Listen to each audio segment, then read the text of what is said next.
This guy goes around borrowing money from every mafia boss and loan shark in the city. He even mortgages his parents' house, everything he owns. To everyone else, he looks completely insane, like a gambling addict who's about to lose it all, and probably won't even live long enough to regret it. But the truth? Chen Xiao has played them all. Now he has 20 million yuan, and he's about to spend it all on food. Sounds crazy, right? Why would anyone need that much food? Well, here's the thing. Chen Xiao has regressed. And this time, he has a special ability, a subspace where he can store unlimited food, and nothing ever spoils. And more importantly, he knows what's coming. In just 1 month, a heat apocalypse is going to hit. When that happens, money and property become completely worthless. The only things that matter are food and water. Celebrities, billionaires, none of it matters anymore. They'll all be begging just for a single bottle of water. And this time, Chen Xiao refuses to end up like before. In his past life, he wasted everything on a woman who only cared about herself. And when the apocalypse came, she sold him out without hesitation. Yeah, he's not making that mistake again. So what's the first thing he does with all that money? He walks straight into a store aiming to buy all the most expensive ice cream here.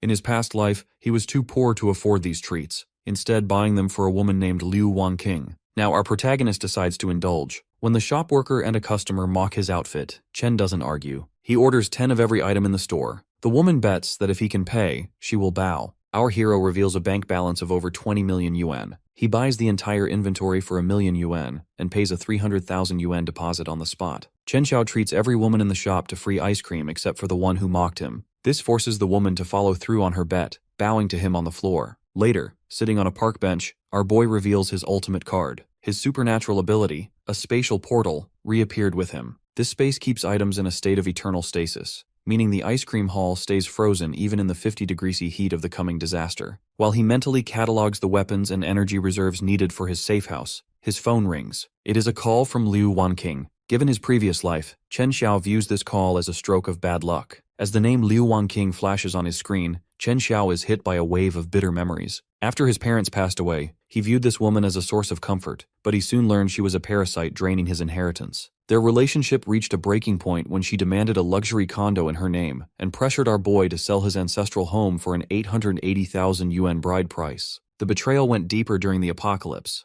To latch onto a stronger patron, she sold him off as raw material, ensuring our protagonist didn't die in one piece. Back in the present, he answers the call. Liu Wangqing immediately starts her usual act, whining about losing a gold necklace. Our hero offers to buy her 10 new ones, claiming he made a fortune in crypto. This makes her the perfect pawn. Chen tells her he needs a witness to secure an investment and offers a 5% processing fee for her signature. Since she is currently servicing an old man for 5,000 yuan, the prospect of making 50,000 for a signature is too tempting to refuse. She assumes Chen Xiao wouldn't dare scam her and agrees, unaware he is setting a trap. With that piece moving, our boy turns his attention to survival. He meets with an architect who claims to be a defense master for billionaires. Because the coming disaster involves extreme heat and social collapse, the requirements are extreme. Our protagonist demands exterior walls thickened to 3 meters of ballistic-grade concrete and windows fitted with 3M security glass. To ensure survival, he orders a roof covered in solar panels, an independent generator, and a military-grade air filtration system. He insists on a self-sustaining ecosystem with a 72-hour oxygen supply and water recycling units.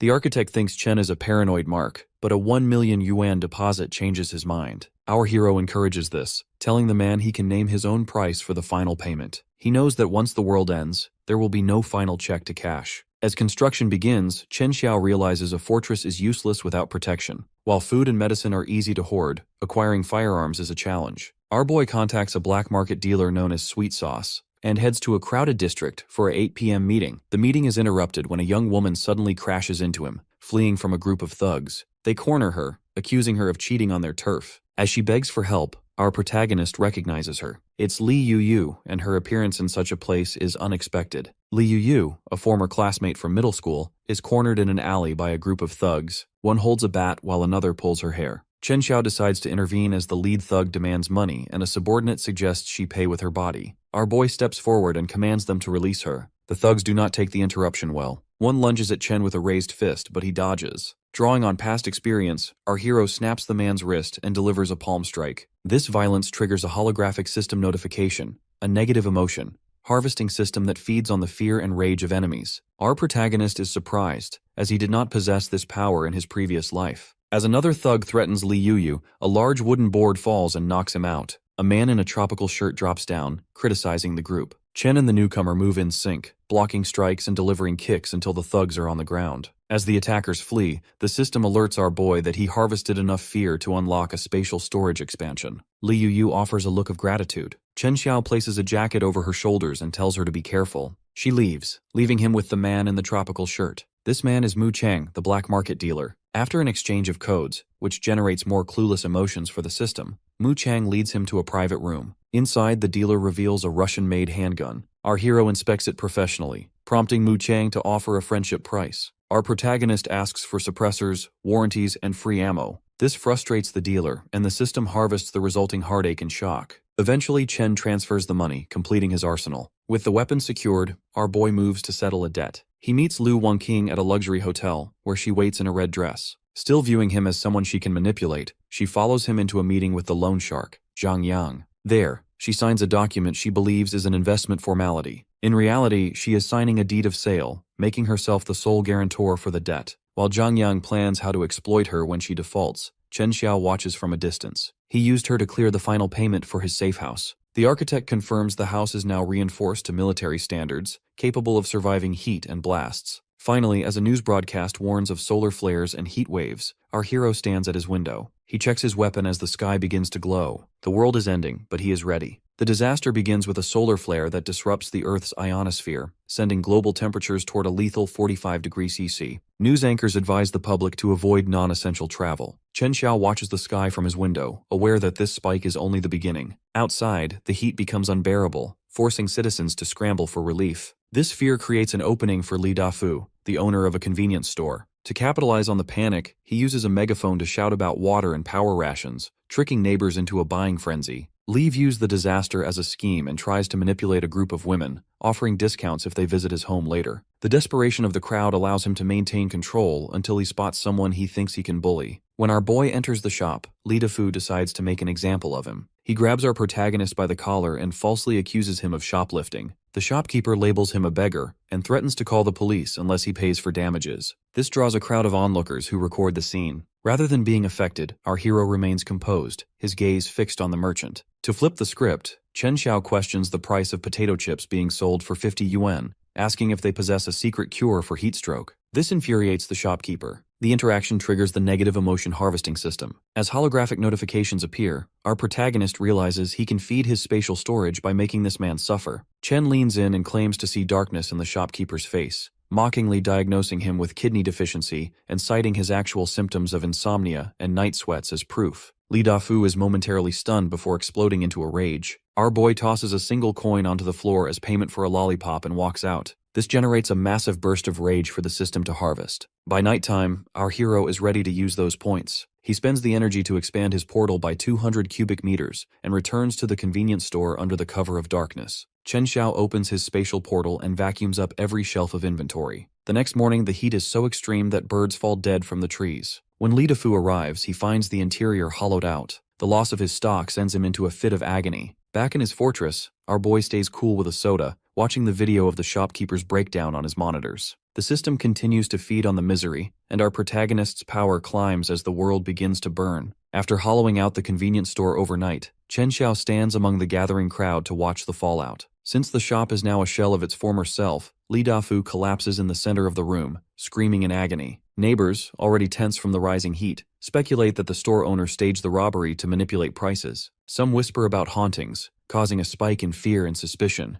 This wave of negative energy provides a steady yield of points for the negative emotion harvesting system. Our boy decides to use this moment to further agitate his target. Chen remains unfazed. He mockingly asks if the chips are made of gold, reminding the man of his own predatory pricing. This confrontation triggers a memory for the shopkeeper, who recalls the previous warning. Despite having no evidence, Li Dafu attempts to use our protagonist as a scapegoat to cover his financial losses. Our hero proposes a wager in front of the witnesses. If a search of his home yields nothing, he gets the shopkeeper's backup generator. Believing Chen Xiao is still a spineless mark, the man accepts the bet and leads the neighbors to the luxury building. Upon entering the residence, the crowd is stunned by the wealth our boy has kept under wraps. Li Dafu frantically ransacks the place, throwing clothes from a closet and checking a refrigerator filled with luxury food. He even opens a safe only to find it stacked with gold bars rather than stolen chips. Since the items in the Eternal Stasis portal are invisible, the search is a total failure. The merchant is left defeated and embarrassed, especially when our protagonist mockingly offers him a crowbar to check under the floorboards. When the merchant tries to brush off the bet as a joke, the neighbors mock his lack of integrity. This embarrassment turns back into rage, and Li Defu attempts to strike Chen.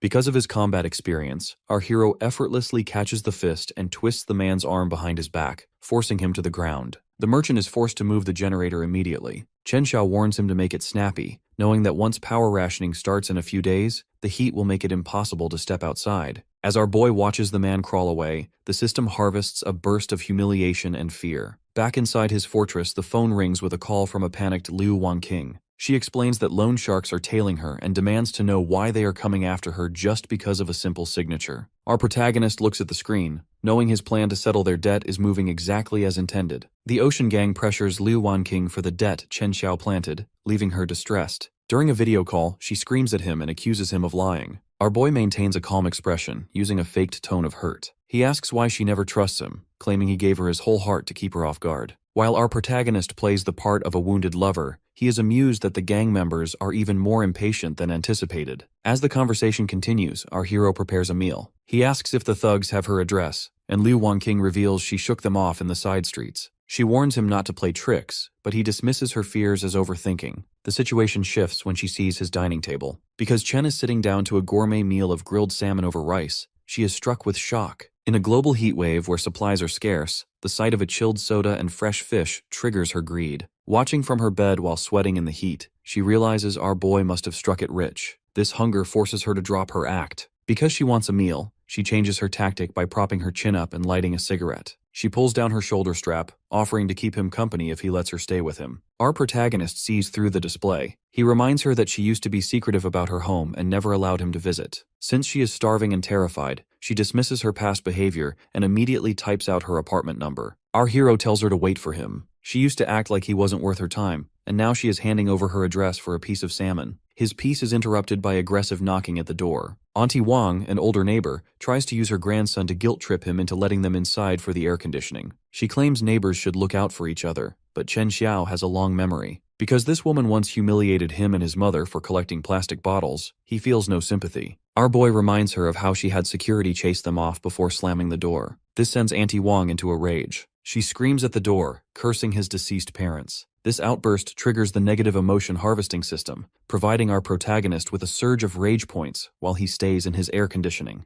With the neighbor dealt with, our hero turns to his final objective. Using a voice changer and a new SIM card, he calls the Ocean Gang directly to inform them that Liu Wanqing is a solitary target at her new address. Having successfully baited both the victim and the predators to the same location, Chen Xiao stands at his window to look over the city, watching as the shadows of his plan begin to converge. Liu Wanqing begins her morning by adjusting her hair and admiring her reflection, confident that she will soon move into Chen Xiao's apartment. She reflects on how he used to treat her, feeling that a carefree life is her right. She sits on her bed and lights a cigarette, satisfied with the arrangement she believes she has secured. This peace is shattered by heavy pounding on the door. Expecting to find a submissive Chen Xiao, she opens it with a smile, but her expression turns to terror when she sees Zhang Yang and two subordinates. The boss ignores her questions and demands the money owed to the Ocean Gang. Before she can react, he strikes her, sending her to the floor. Desperate, she screams that our protagonist was the one who borrowed the money and tricked her into signing. Zhang Yang leans down and shouts that her name is on the document, making the debt legally hers. He orders his men to search the apartment for anything of value. As the thugs dismantle her furniture, Liu Wanqing crawls across the floor, begging them to stop, and claiming our boy will arrive shortly to settle the bill. While his men work, Zhang Yang sits on her sofa holding a bag of her jewelry. He dismisses the items as junk that won't even cover the interest, noting that his crew won't leave empty-handed after traveling through the heat. Panic-stricken, Liu Wanqing offers information about the supplies and hoarding at Chen's apartment. She tries to call our hero to prove he is coming, but the call goes unanswered. Zhang Yang eventually loses patience and grabs her, explaining that Chen Xiao never planned on paying and deliberately sold her out. Shocked and helpless, she is dragged toward the bedroom while screaming for them to target our protagonist instead. The door slams shut, leaving her phone on the floor to transmit her cries. Meanwhile, our hero sits in his room, calmly observing the encounter through a live feed. By nightfall, the gang is finished, leaving a bruised Liu Wanqing on the bed. Zhang Yang demands to know more about the supplies. Having nothing left, she confesses that our protagonist has everything: air conditioning, cold drinks, and vast amounts of food. This piques the boss's interest, realizing he has found a significant target. As the gang leaves to head for the fortress, Liu Wanqing is left alone in the dark. Under the quiet night of Luo City, Brother Jiang leads a group of Ocean Gang enforcers toward the target building. Auntie Wang follows as a guide, desperate for revenge and a share of the supplies. She points out the apartment and fuels the boss's greed by describing the air conditioning, food, and alcohol inside. To justify her malice, she paints Chen Xiao as a stingy man who refused water for his neighbors. Brother Jiang promises her a reward once they secure the hall, prompting her to bow in gratitude. She already imagines a defeated Chen Xiao pleading for his life. As the group arrives at the gated entrance, Zhang stops to survey the reinforced exterior and notes the professional setup. A blonde thug raises a baseball bat to smash the door, but the moment his boot hits a specific tile, a high-voltage current crackles through his body. As he collapses, another enforcer tries to help and is caught in the same surge. Jiang and Wang stand frozen while their men are scorched. This display triggers system notifications for confusion and shock as the system begins harvesting their panic. Suddenly, a loudspeaker on the roof blasts an upbeat song. While the gang is distracted, 2 more men are blasted backward by arcs of electricity from the gate. Inside his fortress, our boy lounges in a gaming chair, enjoying a popsicle while watching the feed on his monitors. Our protagonist picks up a microphone to mock them, jokingly telling the group they have great luck for finding his electric grid on their first step. This infuriates Brother Zhang, who shouts that paying debts is the law of nature. Auntie Wang adds that our hero is heartless, questioning his upbringing. Chen Xiao remains bored and reminds the boss that the apartment's value easily covers the loan. Our protagonist suggests that if the boss wants Liu Wanking's money, he should find her, as that debt has nothing to do with him. With the gang sweating in the heat and growing desperate, Zhang's rage continues to spike. Our hero leans forward, his finger hovering over a red button on his desk. He warns them he won't be as polite if they continue to look for trouble. When he presses the button, the entire perimeter of the building becomes a cage of electricity. The current fries the gang members, generating a surge of points for pain and despair. Faced with this defense, Brother Zhang is forced to retreat, screaming that the Ocean Gang will have revenge. Auntie Wang is left standing alone, looking up at the building in terror. By the next morning, the sky has turned a terminal red, and the temperature hits 52 degrees. While a news anchor reports on the rising death toll, Chen Xiao enjoys a meal in total bliss. His phone vibrates with notifications from the neighborhood group chat. Auntie Wang and Li Defu lead a digital mob, accusing him of being selfish scum and demanding he share his resources. Instead of being bothered, our boy sips his chilled drink and scrolls through the messages. Because the collective envy and fury of the neighborhood are being broadcast to him, the system processes a massive intake of energy. The screen notifies our hero that his points have exceeded 1,000 and begins calculating a major reward. Chen Xiao begins the day by flaunting his massive food stockpile to the neighborhood. He stands before a wide-open refrigerator packed with fresh produce and chilled drinks, then sends a photo to the group chat. This triggers an immediate flood of desperate messages. While ordinary neighbors beg for supplies, Auntie Wang attempts to guilt-trip him by claiming her legs are failing. The store owner, Li Dafu, demands 2 cases of water. Our boy remains unmoved and states he is not running a charity. Because he explicitly demands trades of equal value and bans freeloaders, the chat explodes with rage. Li Dafu calls him a selfish bastard, and Auntie Wang claims he will face karma for watching them die. Our protagonist ignores these threats and leans back on his couch. The collective fury of the neighborhood serves a higher purpose. This surge of malice pushes the negative emotion harvesting system to 3,000 points, triggering a skill upgrade called Spatial Rend. This ability allows Chen Xiao to manifest hairline rifts in the void to sever any object within a 3-meter range. To test its lethality, our hero swipes his hand toward an apple on the table. A white arc of energy flashes across the room and slices the fruit into 2 perfect halves. The consequences of these provocations arrive under the cover of night. A red off-road vehicle pulls up to the building. Liu Wanqing steps out to accompany the cigar-chomping boss, Zhang Yang, guided by Brother Jiang. When the boss asks if this is the target's residence, the guide confirms the location. To further distance herself from her past, Liu dismisses Chen as a useless piece of trash and privately vows that tonight is the night he dies. The situation becomes even more chaotic when Li Dafu and another neighbor spot the gang. Driven by a desire for revenge, they offer to act as scouts. Zhang Yang promises them a share of the supplies, but their greed quickly turns to despair. As the main force marches through the hallway, the thugs begin looting every room they pass. When Li Dafu realizes the men are raiding his own home and tries to protest, the thugs inform him that the entire building now belongs to the boss. Auntie Wang is pushed aside and labeled a bandit by the men she hoped would help her. This betrayal leaves Li Dafu collapsing in the hallway, weeping over his own blindness. Inside the fortress, Chen Xiao remains composed. As the gang gathers outside the door, he casually uses spatial power to toss a sofa into place as a barricade. He stays seated and finishes his meal even as Zheng Yang and his armed thugs confront him. When the boss arrogantly demands the supplies in exchange for a quick death, our boy slowly wipes his face with a napkin. He mockingly notes that interrupting a meal is rude, causing the boss to lose his temper and order his men to cripple him. The thugs charge, but our protagonist moves with blinding speed. He grabs the first attacker's arm and slams his head into the stone floor. When a second man swings a spiked mace, Chen dodges and delivers a devastating kick to the chest. Just as a muscular thug swings a giant battle axe at his head, our hero prepares to use spatial rend. The fight is interrupted when a tear gas canister slams onto the floor. As white gas fills the area, the thugs and their boss are forced into a violent coughing fit and a hasty retreat. Through the thick smoke, the black market dealer Mu Chang appears. While Chen turns to him with a cold expression,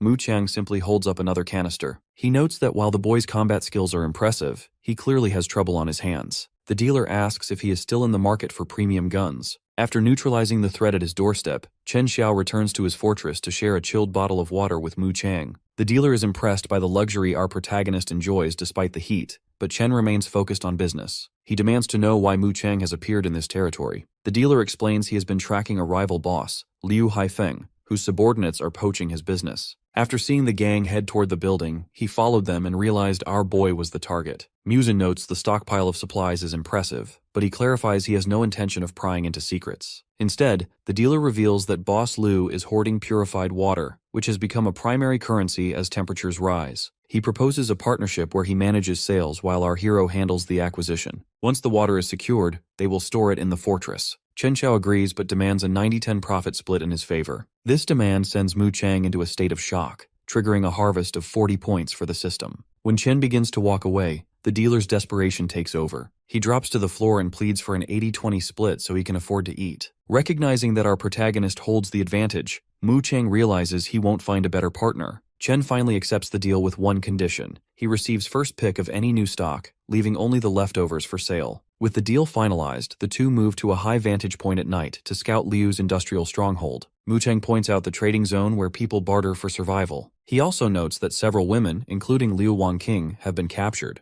While they watch, Liu Wangqing appears in a red dress, looking away in distress as a man in a suit holds her. Behind the main complex lies the water storage zone, though Mu Chang has not pinpointed the exact location. Our boy decides to infiltrate alone while his partner creates a diversion. The dealer is baffled by how one man could move the water, but Chen Xiao leaps into the darkness, stating he has his ways. Dressed in a black t-shirt and baseball cap, our hero attempts to blend in by the shipping containers, but a guard with a shotgun stops him. When he claims Boss Liu sent him to inventory the water, the guard mocks the lie. Tired of talking, our protagonist decides to test his spatial rend ability. He swipes his hand through the air, releasing an arc of energy that strikes the guard. This generates 50 points of horror and 50 points of pain as the man collapses. The commotion draws another armed guard, but Chen fills the area with multiple energy slashes, harvesting 200 points of terror and despair. As gunfire echoes and more thugs rush toward the intruder, Chen Xiao ducks behind a corner. Suddenly, a hand signals him to be quiet. It is Li Yu, who explains she was captured and put to work cleaning the facility, which allowed her to memorize the layout. She leads our hero through an alleyway and throws a metal bucket to distract the patrolling guards. She guides him through a passage with no cameras, eventually reaching a secluded doorway. After telling her to hide,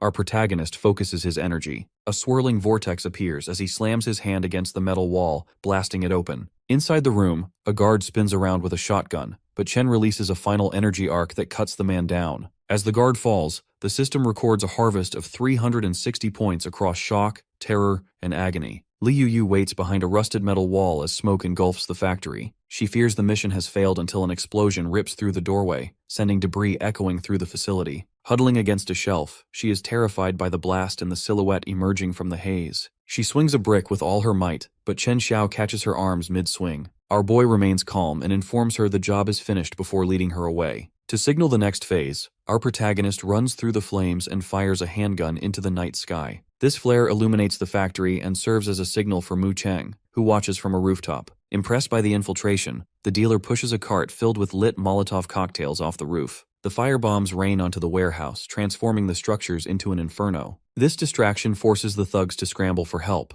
allowing Chen Xiao to guide Li Yu toward the south gate through a narrow alley. Their escape is interrupted by a desperate Liu Wangqing. She clings to our hero's shoulders, weeping and begging him to take her. She even offers to forgive the loan debt if he saves her now. As she pleads, she describes the conditions inside the warehouse, claiming she is forced to service others and beaten if she resists. Our protagonist looks at her with indifference. He remembers her mocking him and leading Boss Lu to his doorstep, leaving him with no sympathy. He is haunted by a memory of his past life where he was killed while she watched. Chen Xiao tells her that her acting is pathetic and shoves her onto the pavement. This rejection causes Lu Wanqing's expression to shift to hatred. She vows to take everyone down with her. This surge of malice is intense enough that the system detects a harvest of 999 hatred points. To carry out her revenge, she crawls toward Boss Lu the moment he and his enforcers arrive at the empty warehouse. Since the water stash is gone and a mocking message on the wall threatens his life, the boss is already in a state of fury. Lu Wanqing feeds this rage by claiming our boy called him trash who wasn't worthy of supplies. This manipulation works, and Boss Lu orders his men to the south gate. From a distance, our hero and Mu Chang watch the approaching mob. As the thugs charge forward with bats and blades, Chen stands ready with a burning torch. He throws it onto a fuel line on the ground, creating a wall of fire that blocks the attack. Safely behind the flames, our protagonist watches the screaming boss.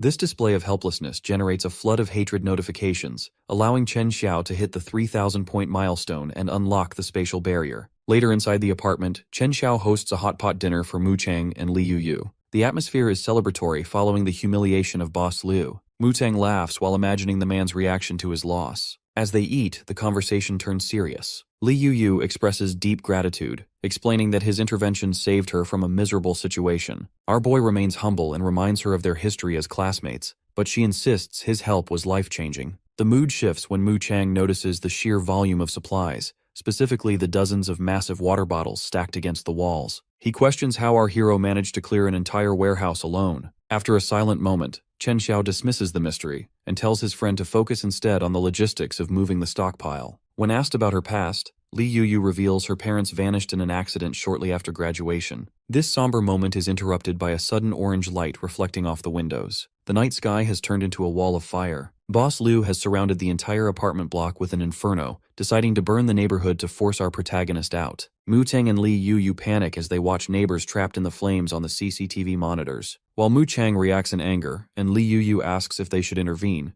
Chen remains cold. He recognizes the boss is attempting to use morality as a weapon and refuses to be swayed. Outside, Boss Lu stands among the flames, shouting for Chen Xiao to surrender before the heat becomes lethal. His subordinates continue to pour fuel on the pavement, confident the building has become a furnace. They predict the smoke will eventually choke the occupants inside. However, our hero is prepared. He notes that building a safe house for a thermal apocalypse without fire suppression would be a mistake. With a calm expression, he presses a button on his console. High-pressure turrets on the building's exterior begin spraying a concentrated white mist. Multiple canisters fall to the street, releasing a nano-aerogel that smothers the flames instantly. Mu Chang is impressed by the technology, while Boss Lu watches in a state of impotent fury. Despite reports that they are out of fuel and the mist is impenetrable, the boss orders his men to continue the attack. Our protagonist picks up a megaphone and mockingly invites Lu inside for a glass of ice water. This provocation causes the system to detect a surge of 888 points of fury from the enemy. Realizing the house is a fireproof and self-sufficient sanctuary, Boss Lu decides he must seize it at any cost. He discards the last of his civility and signals his men to hold Auntie Wang and other neighbors hostage, indicating his next move will be even more ruthless. Outside the fortress, the situation turns grim as Boss Lu uses local residents as human shields. Unable to breach the high-tech defenses, the boss attempts to lure Chen Xiao out by brandishing a burning torch and threatening the crowd. This pressure forces Auntie Wang to join the insults, tearfully labeling our boy a bastard for involving the neighbors in his conflict. Inside the sanctuary, Mu Chang prepares to charge out for a final stand, but our protagonist remains composed. He views showing mercy in this environment as a form of self-destruction. The tension peaks when Boss Lu grabs Grandpa Wang by the collar, threatening to harm the elderly man if Chen does not show himself. While watching the CCTV, our hero recognizes the man. This triggers a memory of Grandpa Wang helping him in the ruins of his past life. Because of this old debt, Chen Xiao orders Mu Chang to stay back and protect Li Yuyu while he steps into the smoky street to settle the account. Instead of a standard brawl, Chen Xiao proposes a gamble. Knowing Boss Lu made a fortune in casinos, our boy bets his entire inventory and life against the freedom of the hostages. The boss agrees to a high-roll dice game, certain this round will grant him the fortress. When Lu reveals a roll of 3 sixes, he laughs in triumph. However, our protagonist remains unfazed. When he lifts his cup, the crowd is stunned to see his dice have been sliced perfectly in half. Because the total count of the visible faces now equals 21, Chen Xiao officially beats the score. This humiliation causes Boss Lu to lose his temper and accuse him of cheating. As the system harvests a 500-point burst of rage, the boss lunges with a knife. Our hero uses the moment to test his capabilities, detonating a tear gas canister to mask the area. As the gunmen fire blindly into the smoke, Chen Xiao retaliates with energy slashes, cutting the attackers down while remaining untouched. In a final act of desperation, Boss Lu fires a rocket launcher at point-blank range, claiming everything our protagonist owns belongs to him. To the horror of the gang, the missile shatters against an invisible wall inches from Chen's face. This is the debut of the spatial barrier, leaving our hero standing calmly amidst the debris. Because he has outmatched them, Chen Xiao mocks the boss for trying to go back on the bet and uses his power to drop a sword at the man's feet. Realizing a direct fight is a losing proposition, Boss Lu shifts his demeanor and masks his fear with a forced smile. He attempts to reframe the violence as a misunderstanding, hoping to recruit our boy as a partner to recoup his losses. Our hero stands over him with a drawn blade as the man desperately tries to bargain for his survival. Boss Lu faces a situation he cannot win. He attempts to negotiate by offering a deal, arguing that killing him is a waste of a resource and claiming he is the key to living well in this new world. Since a single infection is a death sentence, he reveals his leverage,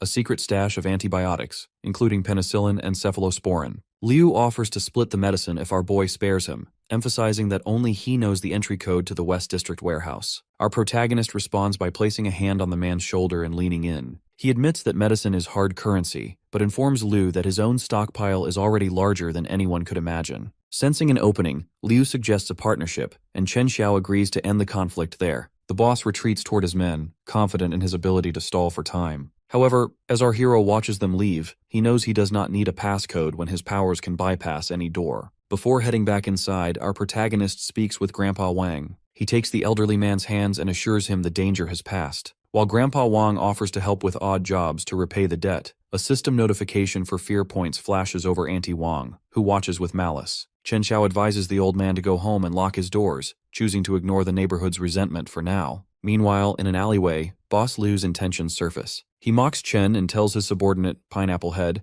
that he plans to eliminate the boy once he secures the supplies. Noting that artillery could not touch his target, the boss orders his men to investigate the boy's background. His plans are cut short. High above on a rooftop, Chen Xiao watches the group through the darkness. He focuses his energy and executes a spatial rend, sending a silent, invisible rift through the air that strikes Boss Lu from a distance. A black substance erupts from the boss's chest and mouth as the spatial tear collapses his internal organs. He falls dead on the spot, sending his terrified men screaming into the night. Our hero looks out over them and whispers a final farewell. Later inside the apartment, the television reports that the global heat crisis is spiraling out of control. The broadcast advises citizens to migrate north or shelter in place. Our protagonist knows that government shelters are a dead end, and waiting for rescue is a delusion. He understands that the real nightmare, heat-resistant mutants and awakened humans fighting for resources, is only beginning. This chaos is mirrored at his doorstep. A group of neighbors gathers at the entrance, shouting and demanding that he share his fortress, food, and water. They have decided they will take turns living inside the sanctuary.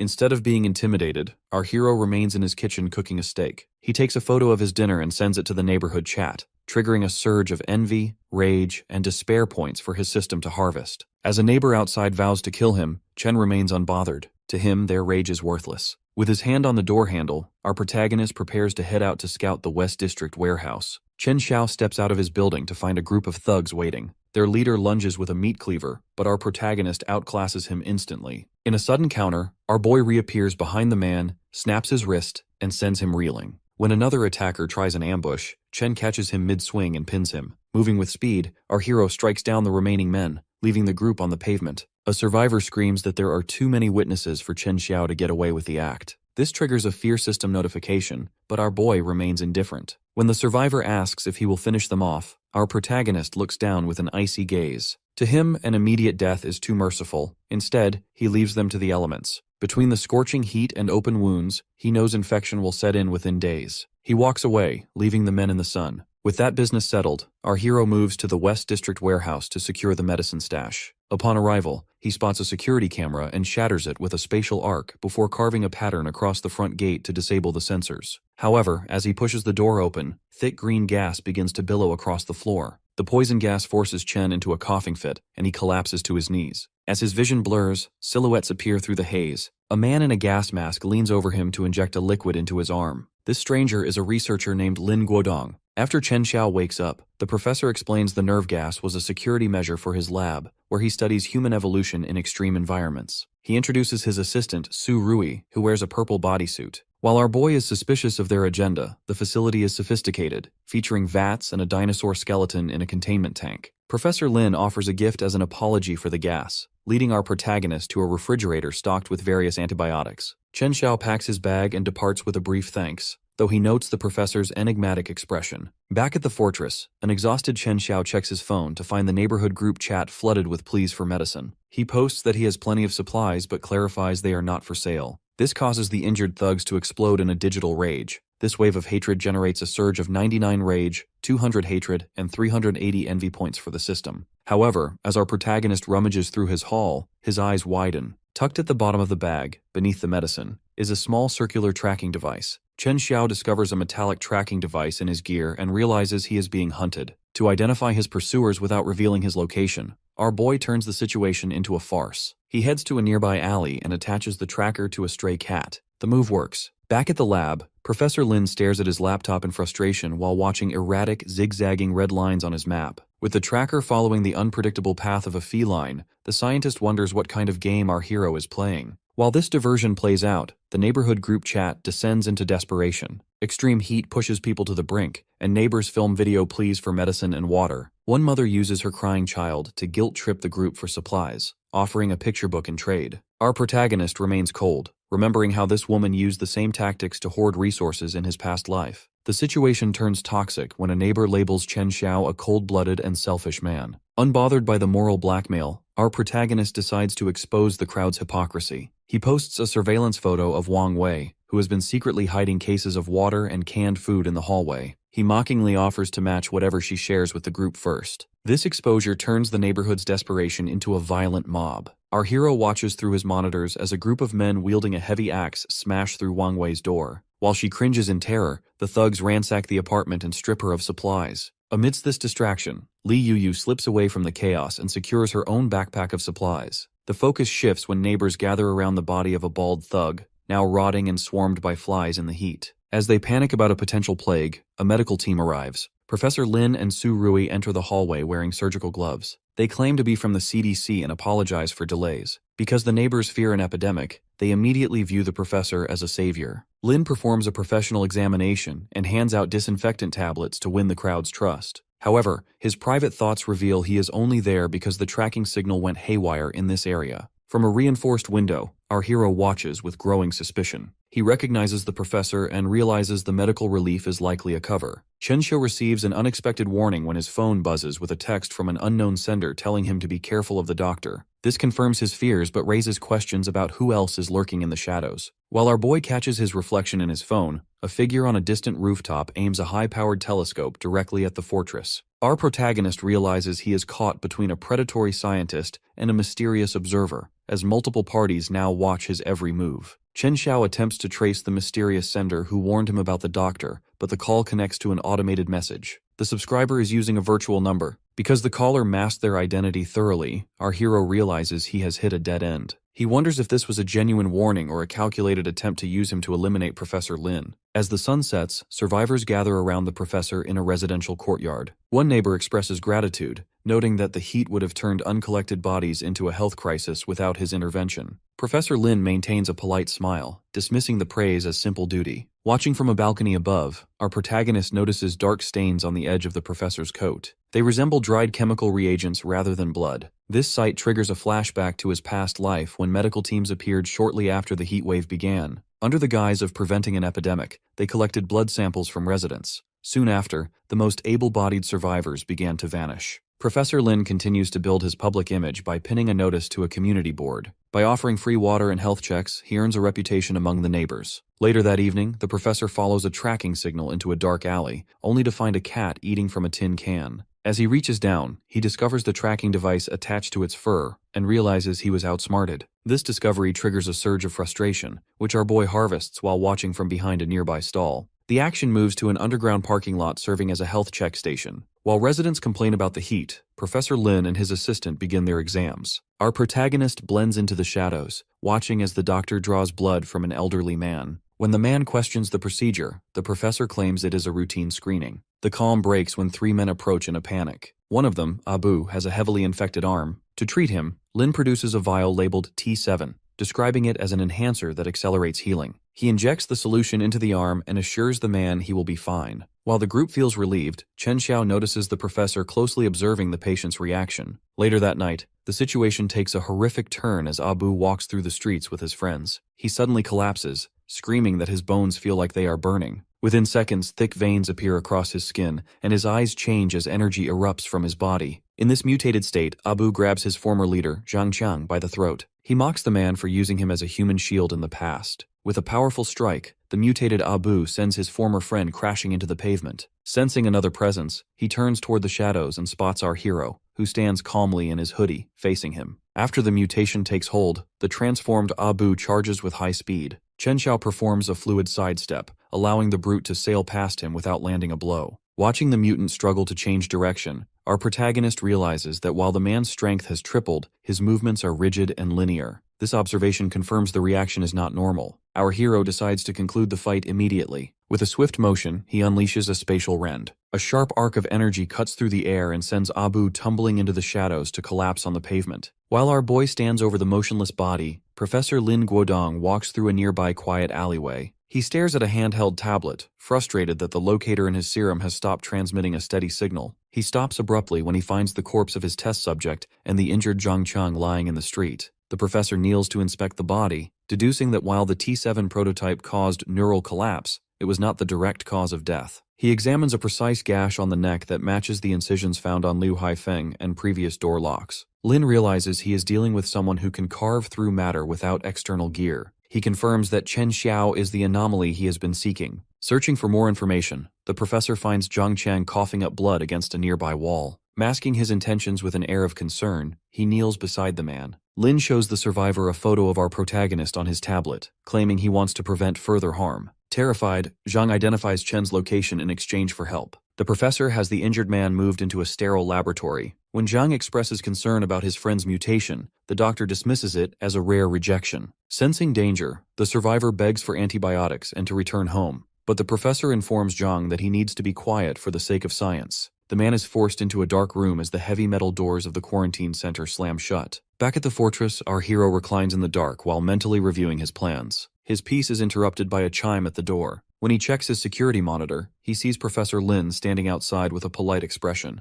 Professor Lin apologizes for the intrusion, noting that the overcast sky has obscured the stars on a stifling night. The doors open into a foyer where Chen Xiao stands in the center of the room. Dressed casually, our protagonist meets the professor's gaze with a neutral expression and asks why he is visiting so late. While Lin remains standing and claims he merely came to check on him, our boy realizes the doctor tracked him down sooner than predicted. Since the man delivered himself to the doorstep, our hero decides to see what game is being played. The professor scans the room, noting the unique, luxurious interior. He sits on a sofa and examines the reinforced features, pointing out that thermal glass and a water filtration system are not standard. To him, the residence appears to be a doomsday safe house. This observation leads him to look at Chen, suspiciously asking if he knew the thermal apocalypse was coming. Chen Xiao offers a dismissive smile, claiming he simply bought a renovation package during a sale. The atmosphere turns serious as the professor shifts the topic to the deaths of Abu and Liu Haifeng. He explains that he examined both corpses and found the cervical vertebrae were severed with precision. Because even military weaponry struggles to achieve such results, he suggests the acts are the work of a specialized individual.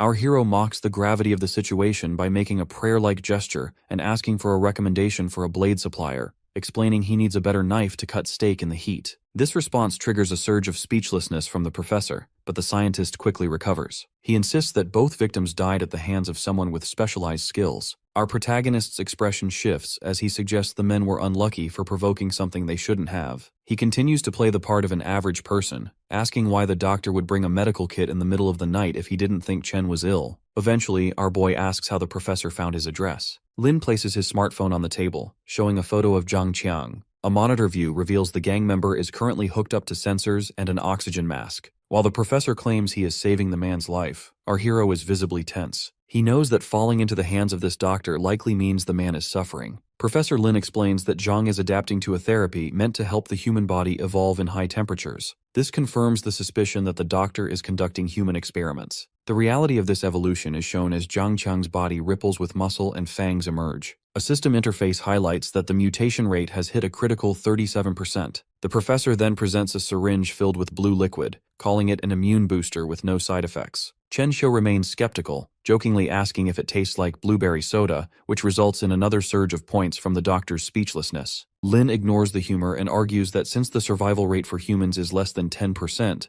our protagonist should collaborate to find the key to adaptation. Our boy asks if this means evolving like Zhang did, which the professor dismisses as a necessary sacrifice for scientific progress. When asked what happens if he refuses, the professor remains calm, stating there is no need to answer immediately. He believes that as infection and mutated organisms descend upon the city, our hero will eventually realize this technology is the only path to survival. He leaves the serum on the table and departs. Internally, the professor is impressed by Chen's resilience, but he views him as a live specimen more valuable than simple data. Left alone, our hero looks down at the blue syringe. He views the professor as a deceptive individual who masks human experiments with scientific language. Because he knows he will never have peace while the scientist is hunting him, Chen Xiao decides that since the man is keen on studying evolution, he will show him the true version. In Professor Lin's lab, Zhang Qiang's forced mutation is complete. Transformed into a predator with veined skin and slit pupils, he has lost all sanity. Watching from the monitors, Lin is satisfied. He believes intense negative emotions were the key to the procedure's success. The scientist immediately deploys the creature to capture Chen Xiao alive.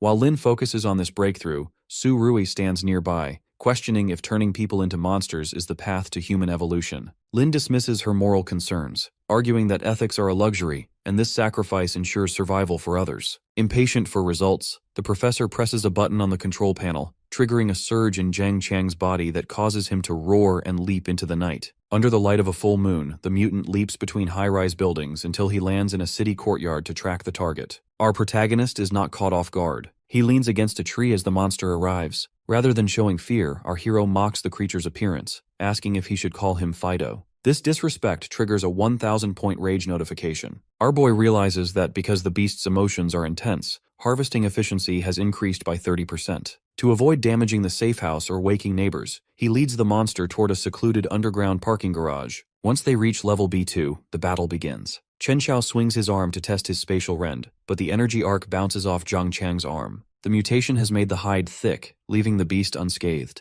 Realizing he needs to push the target further, our protagonist continues to taunt the attacker, calling him a moron and suggesting the professor has no taste. He even mockingly offers to introduce the mutant to a stylist. These insults drive the monster into a frenzy, generating 2,000 rage points and causing the mutation to spiral. Our protagonist watches as the creature's back warps. Jagged bone spikes erupt from his shoulders and spine in a stage 2 transformation. Before our hero can adjust his strategy, the monster lunges, striking him in the torso and sending him across the garage. As he skids to a halt, Chen Xiao realizes he has been punctured by the bone spikes, leaving him bleeding on the pavement. In the lab, Lin is ecstatic. He orders Su Rui to record the data as he witnesses this spontaneous evolution. While the scientist celebrates, his assistant looks on with horror. In the garage, the situation turns dire as the bone-spiked monster roars at our hero, who falls to one knee. The confrontation in the parking garage reaches a fever pitch as the mutated Zhang Qiang fixates on his target. Stripped of his humanity, the mutant becomes a blur of energy and crashes into Chen Xiao. The impact is devastating, sending our boy flying across the concrete. While clutching a painful chest wound, our hero remains analytically focused. A system notification warns him that his spatial rend is at 87%,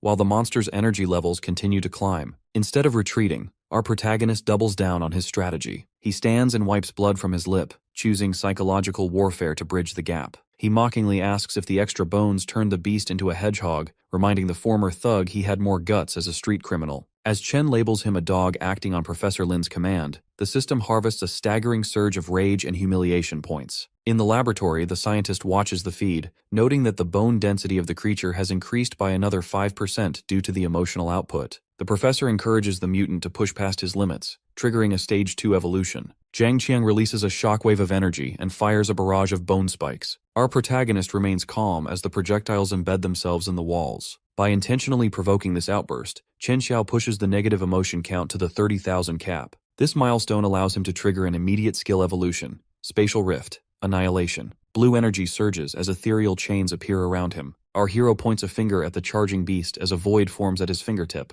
The resulting blast erases a portion of the target's existence. Jiang Chang falls into shock as his left arm and part of his torso vanish into the black void. As the mutant collapses, our boy looks down with indifference. To send a message to the architect of this chaos, he rips the camera collar from the mutant's neck. He stares into the lens, suggesting the test subject was insufficient and daring the doctor to send a real fighter next time. The screen glitches into static, but the professor reacts with laughter, obsessed with capturing such a specimen. Back in the garage, our hero prepares to settle the final debt. He places a hand on the head of the broken creature and offers a final mercy as the light leaves the mutant's eyes. The peace is short-lived as the sound of clapping echoes through the garage, and a man in a teal suit steps from the shadows. Chen Xiao spots a blond man named Chen Shixing stepping from the shadows. The stranger dabs his mouth with a handkerchief while commenting on the pungent stench of death. Our hero watches him suspiciously as the man suggests this era of despair is a time for gods to rise. This cryptic talk forces our boy to prepare for another fight, white spatial energy swirling between his fingers.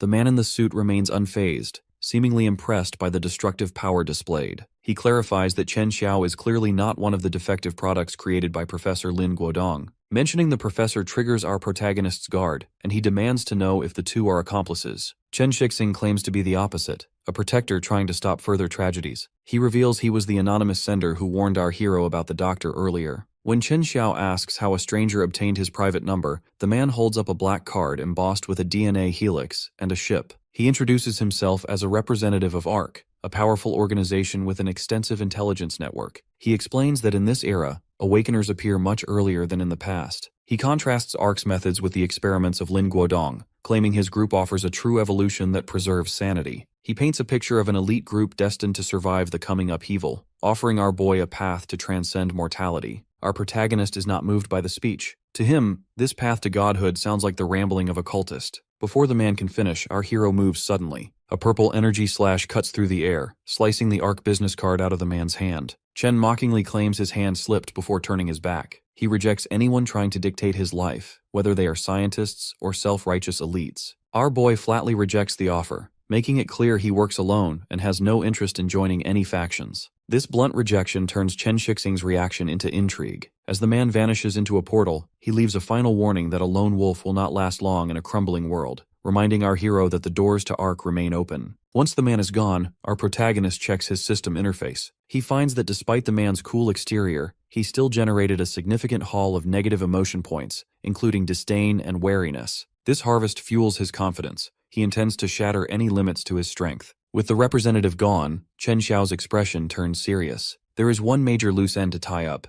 and it is finally time to head to the lab to settle the score with Lin Guodong. Our hero arrives at a weathered industrial building, its windows masked by old newspapers to hide the dark secrets within. Because he needs to get inside, the protagonist snaps his fingers to summon sparks of spatial energy. This creates a jagged purple rift, allowing our boy to bypass the heavy metal doors and vanish directly into the structure. Once inside, the protagonist finds himself in a dark laboratory. The room is filled with rows of bubbling incubation tanks containing pale, fetal-like mutations. As our boy walks down the aisle, he stops to inspect a blackened, withered test subject. Seeing these biological horrors fills him with deep contempt as he realizes this is the true extent of Professor Lin Guodong's twisted scientific vision. The sight is so sickening that Chen Xiao decides the entire facility needs to be burned to the ground. Suddenly, Professor Lin emerges from the shadows, revealing that he expected Chen Xiao to show up due to his belief that a perfect specimen could never be happy with an ordinary life. Even though Zhang Qiang failed to stop our hero, the professor views that defeat as a success since it paved the way for this meeting. He then has the nerve to ask if the young mage is finally ready to sacrifice himself for the sake of human evolution. Our hero responds with a look of pure loathing, calling the man disgusting. This prompts the professor to go on a manic rant, mocking his rivals and calling them hypocrites. He argues that every major leap in human progress requires wading through rivers of blood. He views the protagonist's power as a heaven-sent treasure that shouldn't be wasted on normal people. Chen Xiao is completely unimpressed by this speech and begins picking his ear with his pinky finger. He flatly explains that he doesn't give a damn about human progress. The protagonist's patience has reached its limit. He doesn't care about the experiments, but he is furious that the professor's schemes have ruined his peace and quiet. As a result, our boy raises his hand and forms a swirling spatial orb, intending to erase the scientist from existence. However, Professor Lin remains unfazed and pulls out a remote. He mockingly points out that the hero must be low on stamina after his previous fight, and suggests he should just submit to avoid further pain. When Chen Xiao defiantly refuses, the professor presses the button on his remote. This triggers an explosion that shatters the glass tanks, raining liquid and debris everywhere. From the wreckage, 3 muscular, mutated humanoids with fangs and bone protrusions emerge. These monsters lunge at our guy from all sides, forcing him to defend himself. He unleashes powerful spatial energy tendrils and a massive rift that slices through the first monster's torso, sending blood splattering across the floor. While the fight rages, the professor stands in the background shouting with manic glee, urging the hero to stay so he can be made even stronger. Chen Xiao simply smiles at the idea that these mindless freaks could stop him. Even though his stamina is fading and he knows he needs to end this quickly, he leaps forward in sudden motion. He performs a high-speed spinning slash that tears through the monsters and the surrounding machinery. Breathing heavily, the protagonist lands in a crouch and slowly stands up among the bodies of the fallen creatures. He walks toward the trembling professor, mocking him for thinking 3 monsters would be enough to keep him there. He tells the scientist that his long life has been a waste and prepares to end it. Professor Lin falls to his knees, coughing up blood, but he manages a final chilling laugh. He reveals that it doesn't matter if he dies, given that he has already transmitted the data for his mutation serum. According to him, the seeds of chaos have been sown, and the world is about to become much more dangerous. As the scientist dies, Su Rui interrupts, warning the hero that he is too injured to even make it home. Suspicious, Chen Xiao asks if she is the professor's assistant. Su Rui steps in holding a medical case. She claims she means no harm and offers him a small blue vial. This recovery serum is meant to stabilize his wounds and stop the bleeding. Since the facility was owned by the late Professor Lin, Chen Xiao remains deeply suspicious and questions why she would conveniently appear with a cure just as her mentor dropped dead. Su Rui understands his doubt, but explains that there is something else in the building he needs, prompting the young mage to follow her deeper into the structure. She leads him to a massive hidden storage room overflowing with crates of water and medical supplies. Su Rui reveals that the professor had been hoarding these essentials as he was secretly terrified of the rising heat wave, despite his public claims of scientific selflessness. Since she plans to leave the facility forever to seek a real cure at a northern research station, she offers everything to the protagonist as a way of apologizing for the professor's horrific human experiments. Our hero watches her vanish into a bright hallway,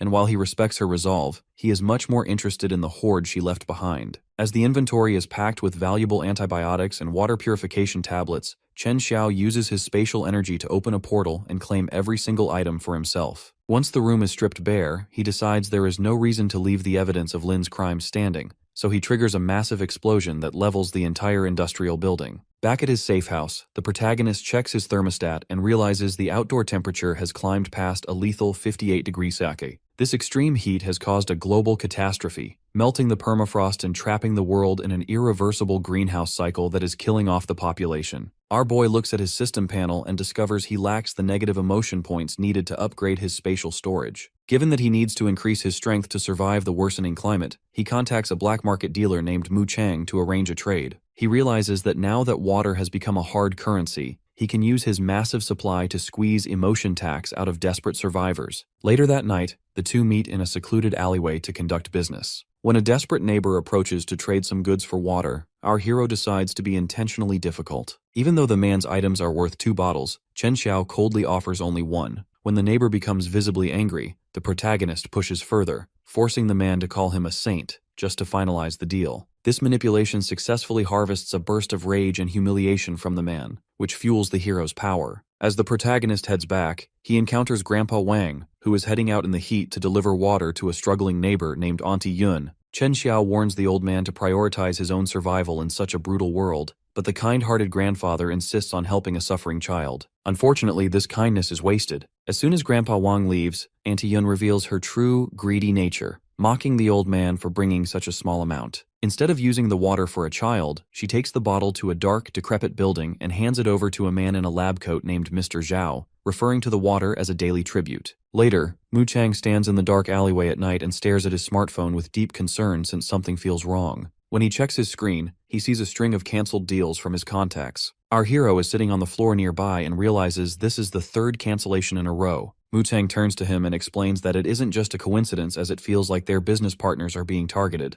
A sudden clatter echoes through the alley as a group of men in casual clothes appears. Their leader points aggressively at our protagonist to identify him. Chen Xiao looks up from his water bottle with a calm gaze given that he is completely unfazed by the intruders. He asks if they are looking for him, which prompts the group to move closer. The lead thug shouts that the young mage shouldn't be selling water in private, while his companion looms over our boy and accuses him of getting people hooked on vile commercial water. They claim his sins are grave, but our hero simply smiles and asks if they drink their own waste instead. This insult triggers a burst of humiliation from the thugs that fuels his system. A man with a goatee steps forward and identifies the group as disciples of the Pure Water sect. He claims that the water hoarded by the masses bleeds the earth dry, and that only the water purified by their leader, Lord Zhao Qian, can prevent sin. Chen Xiao looks at him with a confused expression as the goatee man raises his arms to the sky. The man rants that the global heatwave is divine punishment for plundering the earth, and that only Lord Zhao allows for divine forgiveness. He demands that our boy hand over his water as an offering or face impending doom. Our protagonist realizes this is just a bunch of spineless cowards who have fallen for a cult. The thugs react with shock, but the goatee man tells Chen Xiao that he will eventually kneel in worship once he witnesses their leader's miracles.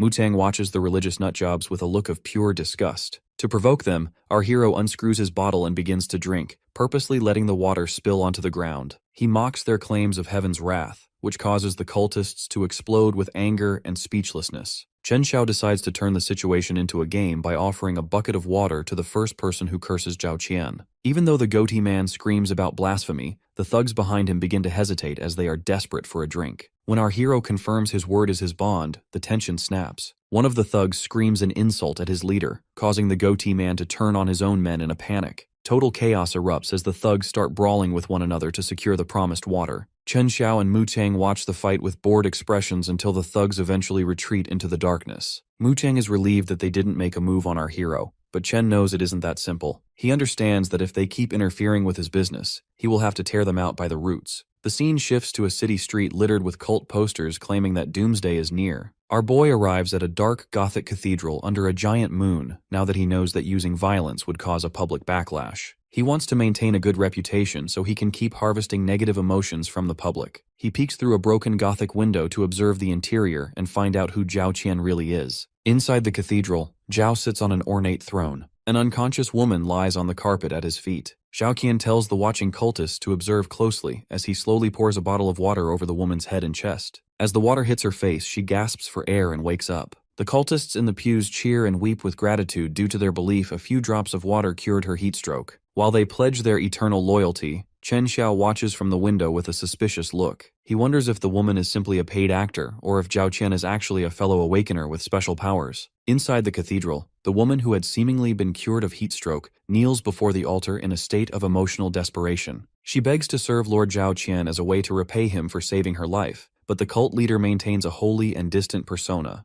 He assures her that the gods recognize every offering made while simultaneously warning the crowd that the current global heatwave is actually a divine culling meant to punish the greedy. According to him, survival is reserved only for those who place their absolute faith in his leadership. He then instructs the gathered men to hand over their unclean water supplies, promising that he will purify them on behalf of the gods. Our protagonist stands at the back of this crowd, where he is immediately spotted by the same thugs he humiliated in the alleyway. They react with hostility, shouting that a heretic like him has no business entering their sacred space. However, Chen Xiao quickly shifts gears and puts on a dramatic act of repentance. He presses his palms together and cries out that he was blind to the truth, claiming that the rising heat and water scarcity have finally terrified him into submission. To sell the performance, our boy drops to his knees and bows low before Zhao Qian, begging for salvation and offering up all of his supposedly unclean possessions. When the young mage looks up, he reveals a massive horde of blue water containers stacked behind him. The sight leaves the cultists in a state of absolute shock due to the sheer volume of the resource. Zhao Qian eyes the protagonist through his glasses, acknowledging his heavy sins but deciding to play the role of the forgiving shepherd. He tells the young man that the gods are willing to give a lost lamb another chance since he is turning over a new leaf. While he remains in a submissive kneeling position, our hero is actually observing the scam with cold calculation. He realizes that Zhao Qian is simply confiscating everyone's water and returning only the bare minimum to keep them dependent,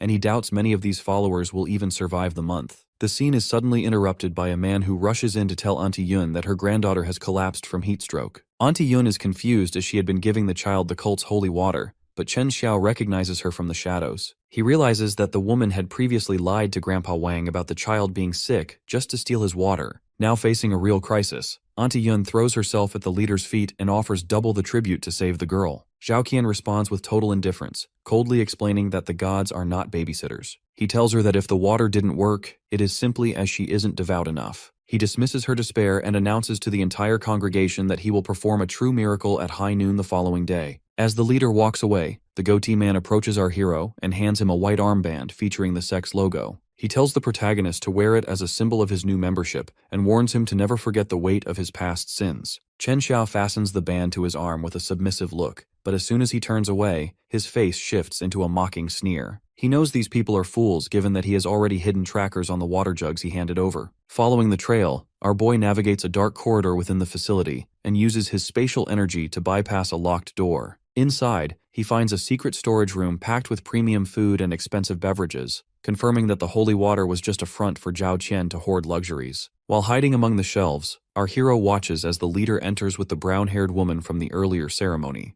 The woman looks pale and exhausted, but instead of showing her compassion, Zhao Qian violently slaps her across the face. He berates her for looking sickly, demanding that she play her part better so the public continues to believe in his miracles. The woman falls to the floor and tries to explain that using her ability drains too much of her stamina, but Zhao Qian dismisses her as useless trash. Watching this unfold from the shadows, the young mage realizes that the woman is the actual person with supernatural powers, not the leader. This discovery causes a dark smile to spread across the protagonist's face, now that he is beginning to form a new plan to exploit the situation. Since Auntie Yun's granddaughter is suffering from heat stroke, Chen Xiao infiltrates an apartment building under the cover of a foggy night. Our hero enters the girl's bedroom, standing over her as she sleeps. To ensure her recovery, the young boy tosses bottles of water onto her bed. This sudden intrusion causes the girl to wake up in a state of terror, questioning who he is. Our boy doesn't offer a direct introduction, instead crouching by the window and coldly telling her to drink the water and survive the night if she wants her answers. The following day at high noon,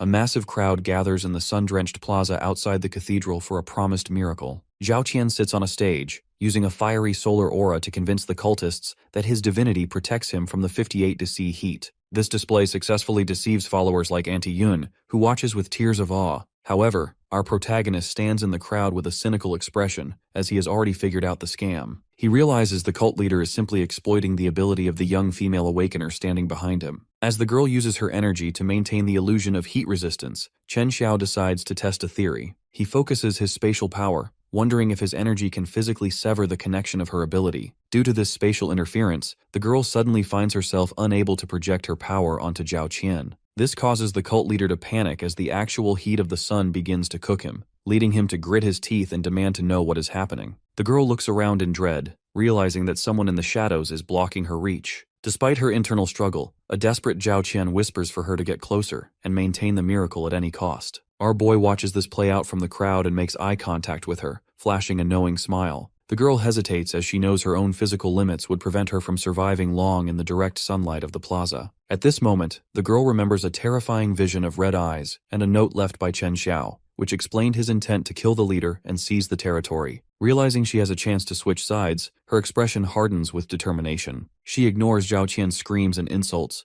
turning her back on the stage to walk toward our hero. Once she reaches him, she wraps her arms around his waist to signal her new loyalty. Our protagonist is amused by how quickly she changed her tune, but the girl immediately reveals the true nature of her power. She explains that her ability is called forced heat dissipation, which normally moves internal body heat to the surface. Strangely, the situation takes a dangerous turn for the young mage. The girl reveals a much more lethal application of her gift that targets only the head and heart. By instantaneously extracting heat from these vital areas, she can cause a sudden plunge in blood supply to the brain. As she is currently touching him, she activates this effect on our boy. This forced physiological shift causes Chen Xiao's vision to blur and his head to spin. As the girl's eyes glow with a sinister red intensity, our hero realizes too late that he has been caught off guard by a powerful and unexpected counterattack. The story takes a brief step back into the past to reveal the tragic origins of the young awakener, Lin Jing. In a sunlit alleyway, the brown-haired woman is shown weeping as she desperately tries to keep a dying cat alive. This moment of grief is interrupted by a man shouting from a balcony, demanding she return to him. The memory then shifts to a darker setting where this same man violently attacks her,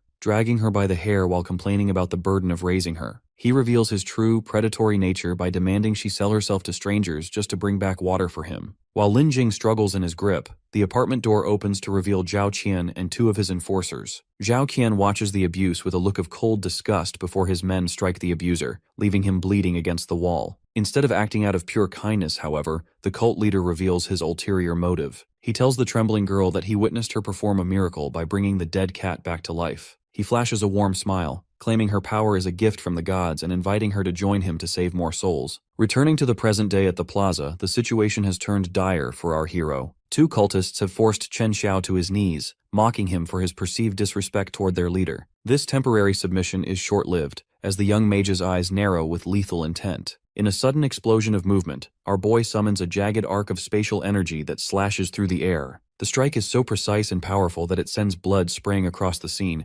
instantly taking down the thug holding him. As the protagonist stands up, the surrounding crowd of neighbors and cultists recoils in absolute horror, labeling him a demon. Our hero remains completely unfazed by their fear and looks back at the cowering Zhao Qian with a gaze of pure contempt. He explains to the terrified onlookers that these so-called holy men were nothing more than common criminals long before the world ended, specializing in arson and extortion. He tells the neighbors that their blind faith in such obvious scum makes them a lost cause. At this moment, Mu Chang arrives and hands the protagonist a thick stack of intel confirming the group's criminal history. This revelation causes a stir in the crowd, particularly for Auntie Yun. She is stunned to see her granddaughter Ailing running toward her in perfect health. Auntie Yun initially tries to credit Zhao Qian for this recovery, claiming her prayers saved the child and urging the crowd to take down the demon Chen Xiao. However, the young girl looks at her grandmother and the neighbors with utter disbelief, questioning if they have lost their minds. Ailing steps forward to defend our protagonist, pointing directly at him and revealing the truth. She explains that the cultist they worship did nothing for her. Instead, it was the big brother standing before them who secretly visited her the previous night. A flashback confirms that our boy sat on her windowsill and provided her with an electrolyte drink that stabilized her condition. Ailing shouts at the crowd, making it clear that she would have died if she had relied on their superstitions instead of his actual help.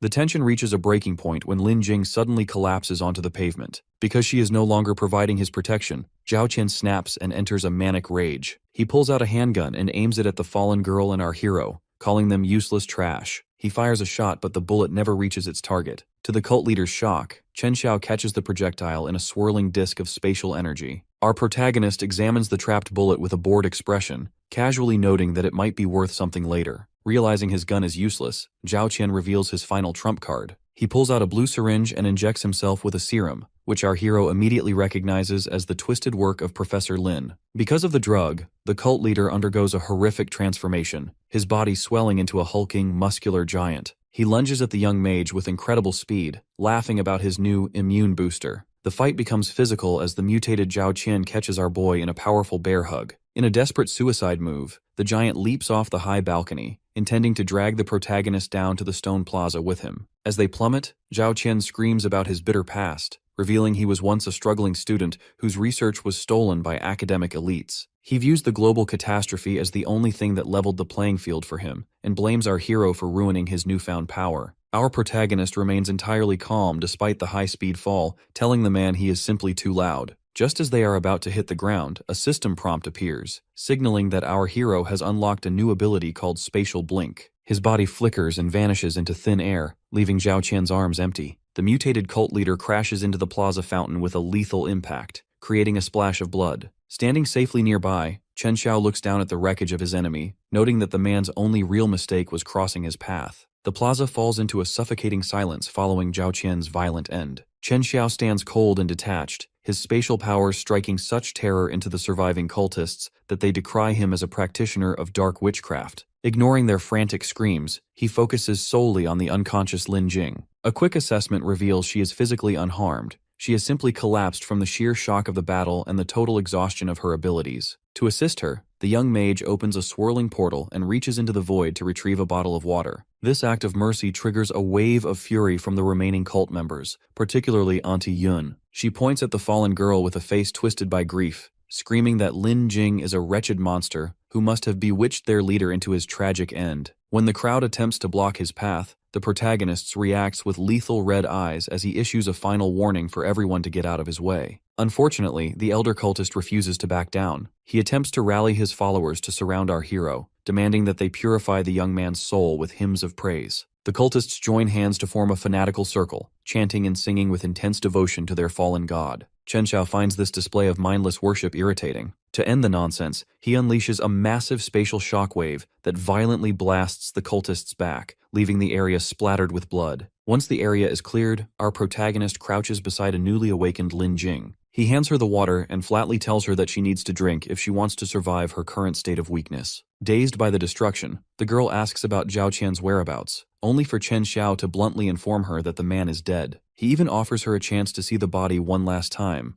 though the reality of the situation is interrupted by Ailing, who comes running toward the plaza shouting for her grandmother. Auntie Yun, however, has reached a total mental breaking point. Because she realizes that her faith was built on a lie and that there are no gods coming to save her, she feels she has nothing left to rely on. In a state of absolute despair, she chooses to end her life by jumping from a balcony. Even though Ailing is devastated by the sight, the young girl shows a surprising amount of resolve. While hugging our hero, she explains that she refuses to be like her grandmother, who gave up on life and her own family for the sake of ignorant beliefs. Ailing declares her intention to survive the heat wave no matter what. Later that evening at the luxury Safehouse, Lin Jing reflects on her complicated history with the cult leader. She admits that she once viewed Zhao Qian as a savior, but she eventually realized he was only exploiting her powers out of a mix of terror and jealousy. The protagonist points out that the man was a pathetic failure who could never break into elite circles before the apocalypse and failed to become an awakener after it, leaving him to die full of resentment. Although Lin Jing feels guilty for becoming an accomplice to his crimes, she is genuinely grateful to the young mage for her freedom. Ailing adds a lighter note to the somber mood by questioning why the cultist would shoot someone as pretty as Lin Jing, leading the girl to wonder if the rumors were true and the leader was actually uninterested in women. Now that the cult is dismantled, Chen Xiao turns his focus toward long-term survival. He overlooks the survivors gathered in the plaza, calculating his next move. Even though he has the power to claim the entire stockpile of hoarded water for himself, he decides that establishing control over the district is more beneficial. He addresses the crowd with authority, promising to share the water supplies as long as they follow his strict orders. While his associate Mu Chang watches with deep suspicion, our boy maintains a knowing smile, already executing a plan to expand his influence. The protagonist begins to formalize his power by sealing off the apartment building with official warning signs. Inside the property office, he forces the current management to sign over the entire structure through a property transfer agreement in exchange for water. Muteng is shocked by the sheer scale of the move, but Chen Xiao is completely unapologetic. He explains that having a single floor is no longer sufficient for his needs. Instead, he intends to transform the entire building into a massive, impenetrable doomsday fortress. In his past life, Chen Xiao witnessed the world crumble as temperatures reached a catastrophic 56 degrees Celsius, with the surface heat soaring to 78 degrees Celsius. Since he remembers the dawning horror of watching skyscrapers tilt and collapse under extreme thermal stress, he knows exactly how precarious their current situation is. He understands that while things are bad now, the second heat wave will be far more brutal, eventually softening steel rebar and causing high-rises to drop like stones. That is why our hero has taken the initiative to secure property contracts and legal documents for his entire building. Luckily, the remaining residents trusted his judgment and agreed to vacate, allowing him to begin the necessary renovations to reinforce the structure against the coming apocalypse. On the television, a news anchor suggests that the current 30-day heatwave might be receding, though she warns that temperatures may rebound. Our protagonist can't help but smirk at her use of the word maybe, as he knows for a fact that the worst is yet to come. Still, as the heat has temporarily dipped, the people of Luo City are cautiously stepping outside to enjoy a breath of fresh air for the first time in what feels like forever. Our boy realizes that this brief window of relative comfort is the perfect time to start construction, but he has a few loose ends to tie up within his own safe house first. Inside the apartment, the young mage finds Ailing casually snacking on the sofa and bluntly asks her when she plans on leaving. Instead of being offended, the young girl gives him a mischievous look and asks if he is trying to kick her out. She immediately proves her worth by pointing a finger at a large mosquito and incinerating it with a massive bolt of electricity. Given that generators consume too much fuel and solar panels fail in extreme heat, our protagonist realizes that having a human battery who can generate electricity is a massive strategic advantage. Consequently, he tells her she can stay as long as she likes, prompting the excited girl to run off to check on Lin Jing's move. The hero follows behind, reflecting on how precious Lin Jing's heat dissipation ability is in a world that is literally cooking. He convinced her to move into the building specifically so he could utilize and protect her more effectively. On the way down the stairs, Ailing suddenly realizes she forgot a housewarming gift and bolts back up,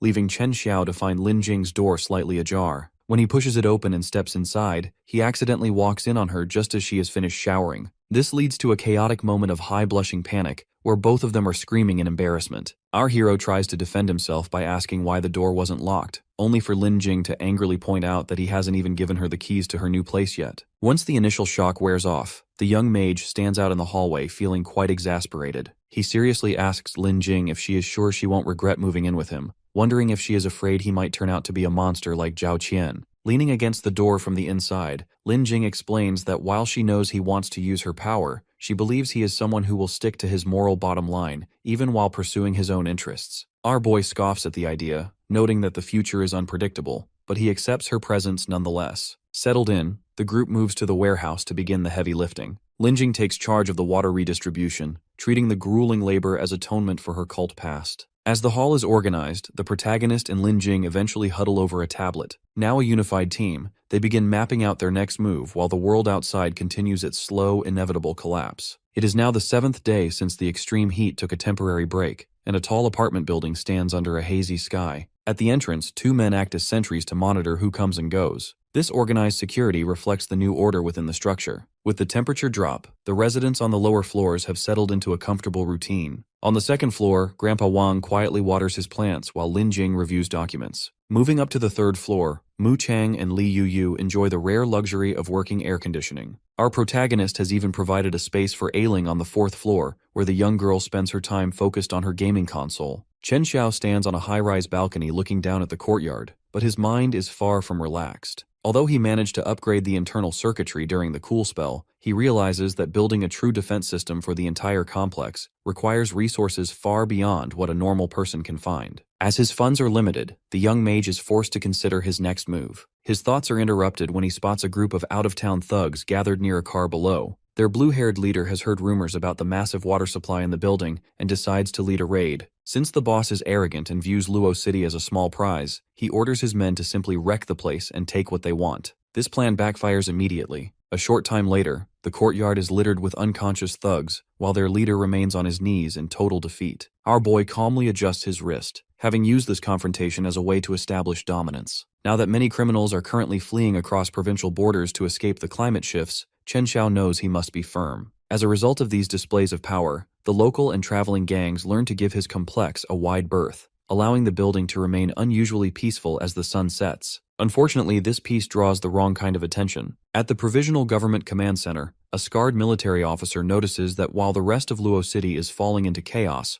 one residential complex is suspiciously stable. He remembers that this is the same area where a dangerous cult was recently wiped out, which makes him uneasy. Even though his subordinates argue that they lack the resources to deal with petty gang disputes, the officer follows his gut feeling that something more significant is happening. He reviews CCTV footage from the cathedral and is shocked to see Chen Xiao vanish instantly from the air and reappear unharmed on a rooftop. Recognizing this as a supernatural anomaly, the officer immediately orders a tactical team to investigate the building. Under the cover of night, a squad in green military gear approaches the complex. They are professional and cautious, using a scanning device to detect and reroute an electric grid trap before it can alert the residents. They reach a unit door and use a decryption device to bypass the electronic lock. Once the door is kicked open, 3 soldiers rush into the dark apartment with their rifles drawn, expecting a dangerous combatant. Instead, they find Ailing standing in the middle of the room rubbing her eyes. The little girl is so tired she initially wonders if her video games are causing her to hallucinate. The soldiers are momentarily confused by the presence of a child, but the lead operative decides to subdue her anyway to secure the room.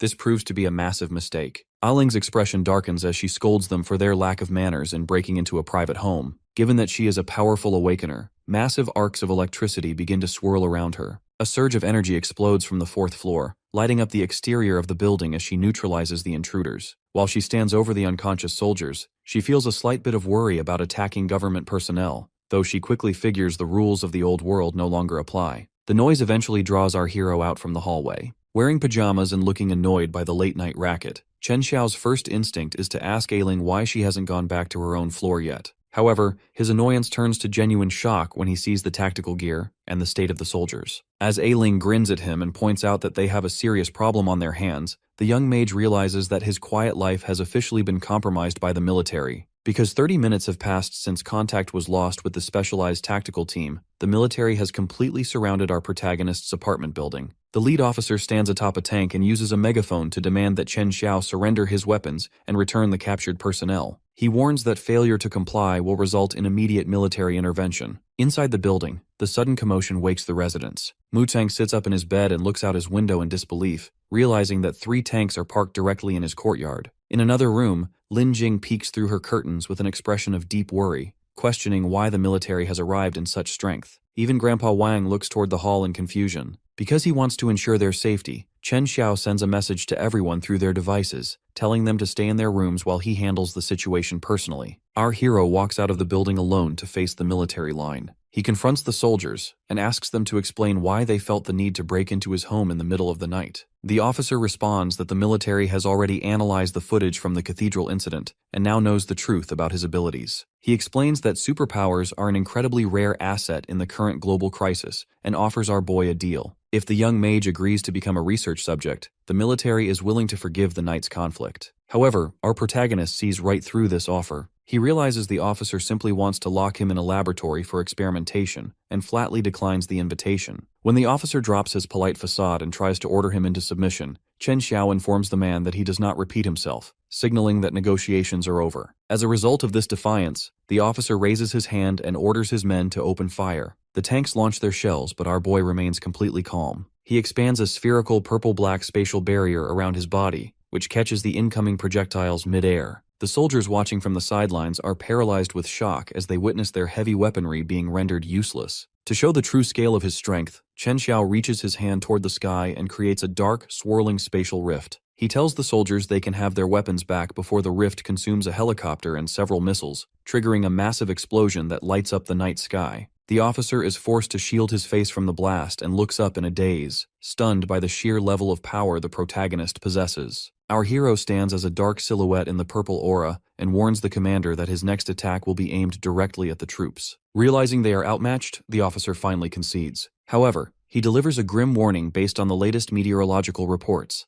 explaining that the recent heat wave was merely a precursor to a much more devastating event. He looks at the young mage with a desperate expression and argues that the survival of humanity might actually depend on people with his power. Our hero remains unperturbed by this appeal to heroism. He explains that he is no saint and has no interest in being a savior. His only concern is eliminating anyone who disturbs his peace. He points out that the world is about to descend into complete lawlessness, meaning he no longer fears military authority. Despite his cold demeanor, he offers a small opening by suggesting he might help if they are willing to make a deal. The officer is so desperate for assistance that he agrees to almost any terms. Consequently, Chen Xiao reveals his true objective. He demands that the officer mobilize all available military resources and engineering power to transform his entire apartment building into a massive, impenetrable doomsday fortress. The very next day, a formation of military tanks and armored vehicles rolls into the courtyard of the residential complex to begin the promised work. A heavy green military truck equipped with antennae passes the apartment building as the project kicks off. The scarred military officer stands in the courtyard to address Chen Xiao and Li Yuyu, flanked by medical personnel. He explains that construction starts immediately, but because some of the installations involve classified military technology, they will prefabricate the core modules at their base and transport them to the site for final assembly. Our protagonist looks at the officer with his signature red eyes and gives the green light without hesitation. When the officer curiously asks about Li Yuyu's identity, Chen Xiao dismisses the inquiry by labeling her a resident who is simply acting as his secretary for the day. With that settled, the military officer gestures toward the building and officially declares the fortress retrofitting project underway. Work begins as engineers consult detailed blueprints and cranes start lifting massive, high-tech solar arrays toward the roof. The officer explains with intense enthusiasm that these specific panels are 10 times more durable than the original setup and offer triple the energy storage and thermal conversion efficiency of standard models. Our boy listens closely and instructs Li Yuyu to note these specifications down on her clipboard. The upgrades continue with the installation of a military-grade backup generator. The officer points out that this industrial system can keep the entire building powered, even through long stretches of overcast weather. As workers use heavy drills that send sparks flying, the officer highlights the third item on the list: exterior walls reinforced with composite armor plating. He grins with excitement while describing the material as bulletproof, fireproof, and thermally insulated, claiming it is strong enough to make even a monster tremble. While the officer laughs hysterically at the sheer scale of the defense, Chen Xiao and Li Yuyu watch him with flat expressions, and the secretary wonders why the soldier is more excited about the fortress than they are. The military team then secures massive reinforced metal doors and installs blast-proof systems to control access to the structure. On the ceilings, they mount high-tech security cameras featuring automated target recognition software and finish the exterior with an independent satellite communication module. On the roof, a large satellite dish now stands over the complex. This massive spectacle draws the attention of the residents, including Grandpa Wang, who watches the construction in disbelief while holding his coffee. Lin Jing and Ailing stand in the courtyard looking up in awe, with the young girl remarking that they are finally turning into a secret base, while Lin Jing feels like she is living in a dream. Meanwhile, Mu Cheng watches the transformation through a window with a worried, sweating face. The focus then shifts to a military laboratory where scientists examine data on a computer monitor. A female scientist notes that our hero's body temperature, heart rate, and cellular activity are drastically different from a normal human's, suggesting his body is constantly adapting to extreme external environments. The military officer demands an explanation in plain English. The scientist explains their hypothesis that the disaster isn't just a simple heat wave. Instead, abnormal solar activity and magnetic disturbances are releasing anomalous energy into the biosphere. This stress is forcing a portion of the population to undergo adaptive mutations, which the male scientist clarifies is the actual source of awakened abilities. The officer realizes this means humans won't be the only ones mutating in the future, and turns to find Chen Xiao standing behind him. Because our hero has already seen other awakeners, he isn't surprised or scared by the news. He smirks and casually reveals to the officer that there is an organization called the ARC that is currently recruiting superpowered individuals. He mentions that he declined their invitation because he had no interest in joining them. This information causes the officer to worry, as he realizes another faction is competing with the military for the young mage's loyalty. As this discussion concludes, a female military technician sits at a computer desk staring at her monitor. She feels like she recognizes a face in the background of the surveillance footage. After pausing a video of Mu Chang standing next to the protagonist, she pulls up a personnel file. The document reveals that Mu Chang is actually a man named Wang Anchao,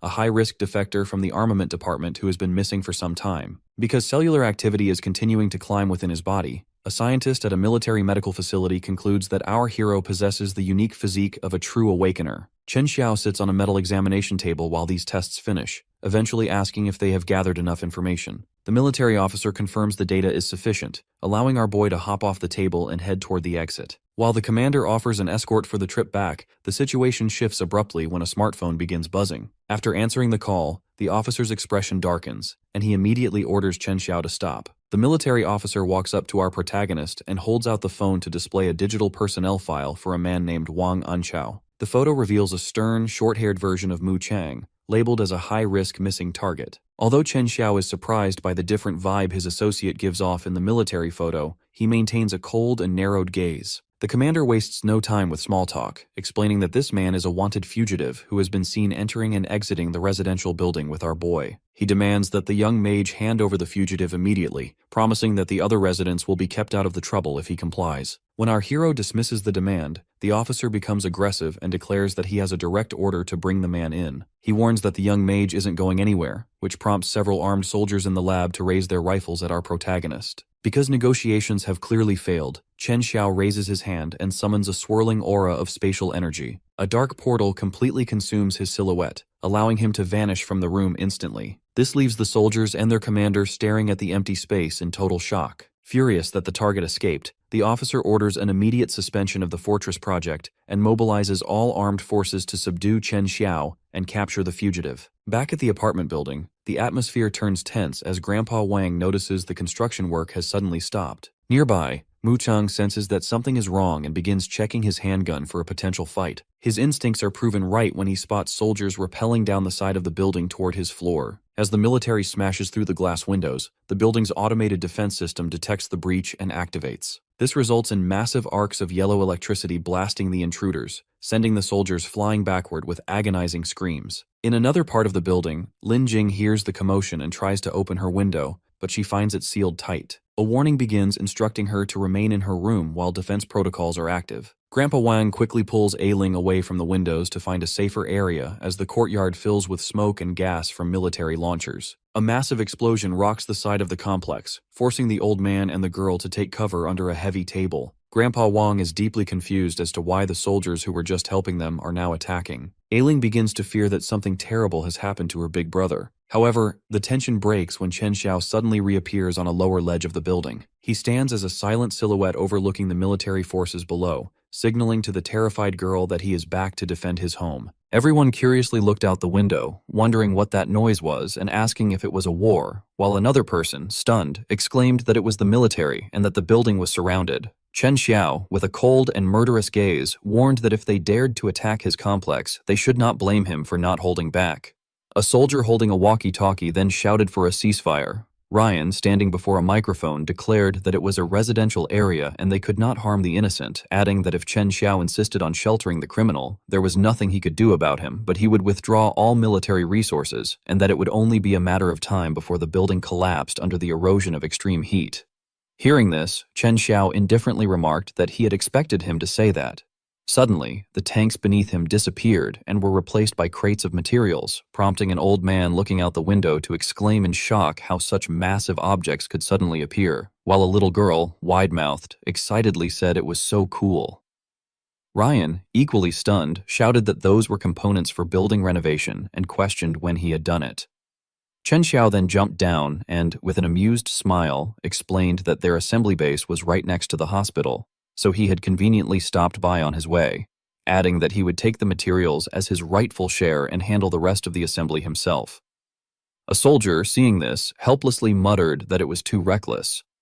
Ryan, flustered and confused, realized aloud that this was a spatial ability, noting that it was not only lethal but also a strategic-level transport ability. He then reminded Chen Xiao once more that the high temperatures would continue to escalate, and when that time came, the city would inevitably collapse into chaos, fires, and riots, further warning that foreign forces had already begun infiltrating to seize the country's precious resources. Hearing this, Chen Xiao's expression grew gloomy. Ryan continued, raising his voice, that in order to deal with all of this and protect the citizens, the country was planning to implement an unprecedented and grand project. At that moment, a system voice suddenly announced Project Firmament. Chen Xiao, confused, repeated the name of the project. While inside the building, Mu Chang also felt puzzled upon hearing it and wondered about Project Firmament. The announcement then explained that it would be a layered thermal insulation structure in which the city would be sealed underground, meaning people would live beneath the surface and could only look at the sky through an arc-shaped ceiling. It elaborated that an underground living area insulated from the extreme heat would be built where all citizens could survive, allowing them to see the sky and sunlight but no longer breathe outside air or directly touch the sun, and that returning to the surface would be strictly prohibited. It further stated that the project had a massive scope and a tight schedule, making it a race against the extreme heat, and that it had to be carried out for the sake of the citizens. Through a screen, Ryan appeared before Chen Xiao and eagerly explained that the project required his spatial ability, adding that if he were willing to help, they could achieve twice the result with half the effort. Hearing this, Chen Xiao pressed his lips together and remained silent for a moment before finally commenting that it sounded like a lot of trouble. His response surprised Ryan, who repeated the word trouble, while Chen Xiao pointed out that one moment they wanted to arrest his people, and the next they wanted his help, questioning whether that was not too self-centered. He further criticized that they had arrived with all those vehicles and pointed their cannons at him, asking if that was the attitude of someone requesting help. Ryan, dissatisfied, retorted that if people did not mess with him, he would not mess with them, but if Chen Xiao refused to leave, he would overturn even his headquarters. However, he then told Chen Xiao to calm down for a few days and said he would come back when the time was right, before ordering everyone to retreat. Inside, Ling, feeling uneasy after observing everything, wondered if it was over, while Mu Chang sat on the floor in turmoil, questioning whether Wu Xiaotian and the others had really gone this far. Later that night, as Chen Xiao sat on a chair in his room, a knock sounded at the door. He glanced over coldly and remarked that the visitor had arrived. Mu Chang stepped in with a serious expression and responded that he would tell him everything he knew. Mu Chang stood in front of Chen Xiao and seriously said that he had once belonged to the armament department. Chen Xiao remained silent and listened as Mu Chang continued that during a dispatch, he had discovered an anomaly in the flow of a batch of weapons, and furthermore, those items were not ordinary weapons, but core technologies designed for extreme high-temperature environments. He added that the recipients were foreign powers, and that he had originally intended to expose the matter, but had instead been arrested as a result. Therefore, he explained that he had escaped at the time, taking a portion of the armaments with him, which was how he had obtained the arms he later sold to Chen Xiao. Chen Xiao then said that he now understood, adding that the batch of equipment traded abroad was highly likely the core equipment for Project Firmament. Mu Chang's expression turned serious as he began to say that, regarding Project Firmament, however, Chen Xiao suddenly interrupted him and told him to wait. Mu Chang, confused, asked what had happened. Chen Xiao ran to the window and said that someone was watching them. When he looked down, he saw Elisa looking up at his window, smiling meaningfully, and he identified her as female agent Alyssa. Mu Chang, stunned, exclaimed in shock that they had actually managed to break directly into the backyard without triggering the alarm, and asked who she was. Chen Xiao frowned and said that he would go meet her. After saying that, he immediately appeared in front of Elisa. She smiled and said that they had finally met, adding that his alarm system was truly weak and that slipping in silently had been a piece of cake. Chen Xiao questioned her identity and asked who she was. Elisa then listed his personal information, stating that Chen Xiao was 22 years old, an only child, originally from Luocheng, a graduate of Luocheng High School, and that he had gone out to work before finishing university, asking if she was correct. Chen Xiao tilted his head and responded indifferently, asking what of it. Elisa introduced herself, saying that her name was Elisa and that she was someone who knew him even better than his country's military. Chen Xiao, growing impatient, remarked that in this day and age it was simple to dox someone and asked what her goal was, adding that his patience was limited. Elisa looked up at his house and said that she was not there to fight, noting that he was building a shelter and calling it a good idea, but questioning how long such a shelter could last in the apocalypse.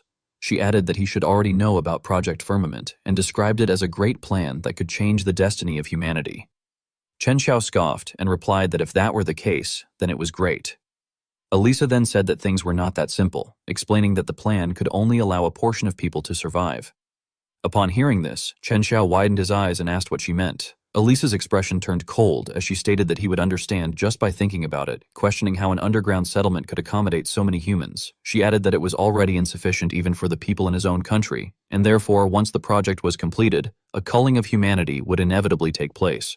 She further explained that when that time came, the poor, who had neither power nor influence, would be the first to be abandoned.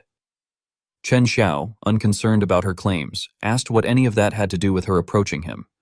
Elisa then revealed her purpose, urging him to cooperate with her country, stating that only her country could find a way to save all of humanity from the coming misery and leave no one behind, declaring that they were the true saviors. She added that she was the agent representing her country who had come to contact him, and that she knew the military had already invited him to participate in Project Firmament. She then said that regarding resources, technology, and intelligence, she hoped he could secretly provide them with all the information about the project. Chen Xiao tilted his head and asked if she wanted him to betray his country. Elisa responded that it was about saving all of humanity and asked if he did not understand, adding that they would provide everything he wanted, including money and status. She then leaned closer to him and added suggestively that she herself could be included. Chen Xiao remarked that it sounded very tempting. Elisa poked his chest playfully and said that she liked sensible boys like him, suggesting that they have some fun that night. However, Chen Xiao forcefully brushed her hand away and said that he did not like being used as a pawn. Feeling insulted, Elisa angrily cursed, then drew a gun and pointed it directly at Chen Xiao's face. The apartment buildings were still lit, yet the atmosphere was eerily silent. Elisa did not hesitate and pulled the trigger, and the bullet was fired at an astonishing speed. Chen Xiao raised his hand, and the bullet was drawn into another dimension. He smiled provocatively and asked whether that was all. She remained confident, saying with a light laugh that it was, as expected, a spatial ability. However, that was exactly her purpose, adding that obtaining data on his spatial ability had been her real objective. After putting on her glasses and scanning his ability, she expressed surprise at how large it was. Chen Xiao smiled and explained that, after all, the harvest from the previous church incident had not been small, which had given him the possibility to strengthen his spatial ability. He added that believers' breakdown, fear, despair, and negative emotions had increased massively. Hearing this, she licked her lips and remarked that it was a very beautiful ability. Chen Xiao, however, felt uncomfortable and stated that he really did not like being spied on like that. Elisa's face turned pale, and cold sweat poured down as she saw a massive blood-red eyeball staring directly at her, and she began to exclaim what it was. A gigantic monster covered in grotesque eyes appeared, and Chen Xiao, knowing what she had seen, warned that peeping into other people's secrets was not a good habit. Terrified, Elisa collapsed onto the ground and cursed under her breath. She then threw a smoke bomb to block the line of sight and declared that they would definitely meet again. Chen Xiao fell into thought, reflecting that his ability had been exposed and that from then on, there would only be more trouble. Outside, a loud noise drew attention, and people began asking what the explosion had been and what the commotion was. Construction vehicles started up, and the workers looked confused, saying that they had never seen such things before. Li Youyu directed them not to ask questions and to install everything as instructed, telling them to align it properly. Chen Xiao was extremely satisfied and remarked that, as expected of a top student, she had learned it just by taking a few looks. He then declared that the Doomsday Fortress had been completed. Smiling, he added that it was finally finished and that he could hardly wait to test the fortress's power. Inside a large villa, Elisa knelt on the ground and reported to her master that persuasion had failed. Li Zhang merely responded with a brief acknowledgement. Wanqing's face showed clear displeasure as she stated that she had said earlier that such a person could not be persuaded and that simply killing him would have been fine. Li Zhang smiled and said that although he was not from that country, he really liked it there, noting that the people were hard-working, smart, and wise, and that Chen Xiao was as well.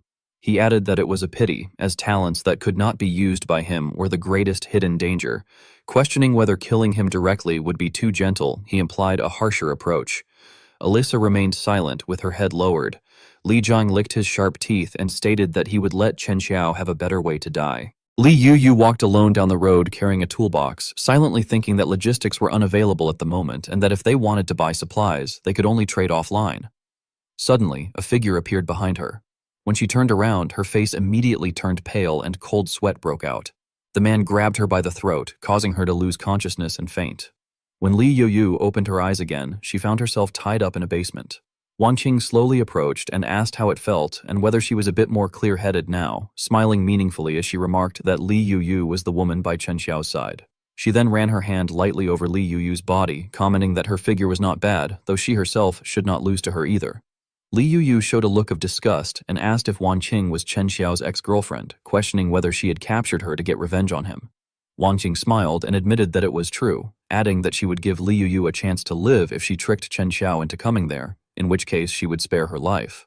Li Yuyu sneered and questioned what would happen after luring him there, asking whether Wanqing really thought that setting up some third-rate traps would be enough to deal with Chen Xiao. Wanqing replied that it was none of her concern and told her to answer directly whether she was willing or not. Li Yuyu warned her not to even think about it and said that she had a tracker on her, so as soon as her movements became abnormal, he would immediately know. Hearing this, Wanqing frowned slightly before bursting into laughter, saying that it would not matter even if he knew. As long as she could lure him out of that broken fortress, her goal would be achieved. She added that before that, she would thoroughly torture Li Yuyu. Several burly men slowly approached Li Yuyu, causing her to become extremely frightened as she cried out in protest, then shut her eyes tightly with tears streaming down her face. Suddenly, a massive explosion erupted in the room. Wanqing was stunned and demanded to know what was happening. The explosion blasted open a large hole as a military tank gradually advanced inside. Mingfeng quickly stepped out of the vehicle and ordered his men to get everyone under control. The soldiers swiftly subdued Wanqing and the others. Li Yuyu, still in a daze, wondered why the military was there. Mingfeng explained that Chen Xiao had contacted him the day before, and that protecting the residents in his building was now his mission. Upon hearing Chen Xiao's name, Wanqing clenched her teeth in anger. Mingfeng then commanded his soldiers, confirming the target and ordering them to take everyone away. Meanwhile, Chen Xiao stood in a room as Mingfeng's voice came through a speaker, informing him that the target was under control and that his companion was safe. Chen Xiao showed no emotion and reminded him of their conditions. Mingfeng responded that he would protect his people in exchange for his cooperation. Chen Xiao stated that the premise was that he would not be controlled by them, and Mingfeng agreed to the deal. Chen Xiao's gaze gradually turned dark as he reflected that his premonition had been correct.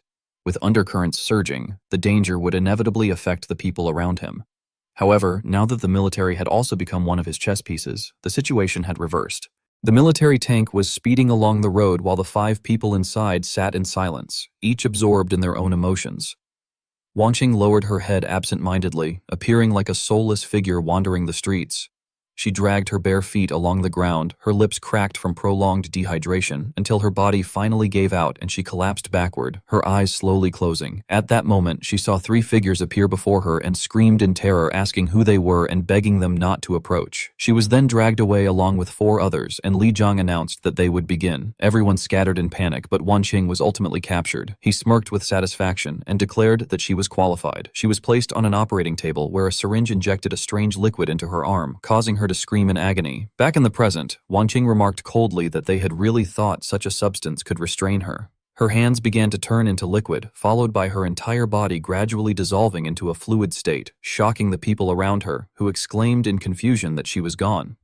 Meanwhile, at Chen Xiao's location, Li Yuyu looked down at the table and reported that most of the Pure Water Society's water had already been distributed, and that the goods they had sold were used to support the families of the deceased, though she questioned whether it was truly acceptable. Chen Xiao casually responded while picking his ear that there was no reason it wouldn't be, explaining that those supplies had originally been offerings from cult followers and that he was merely returning them to their rightful owners. He added that he did not consume blood-soaked buns and preferred to sleep peacefully at night. She teased him, remarking that it was exactly his style.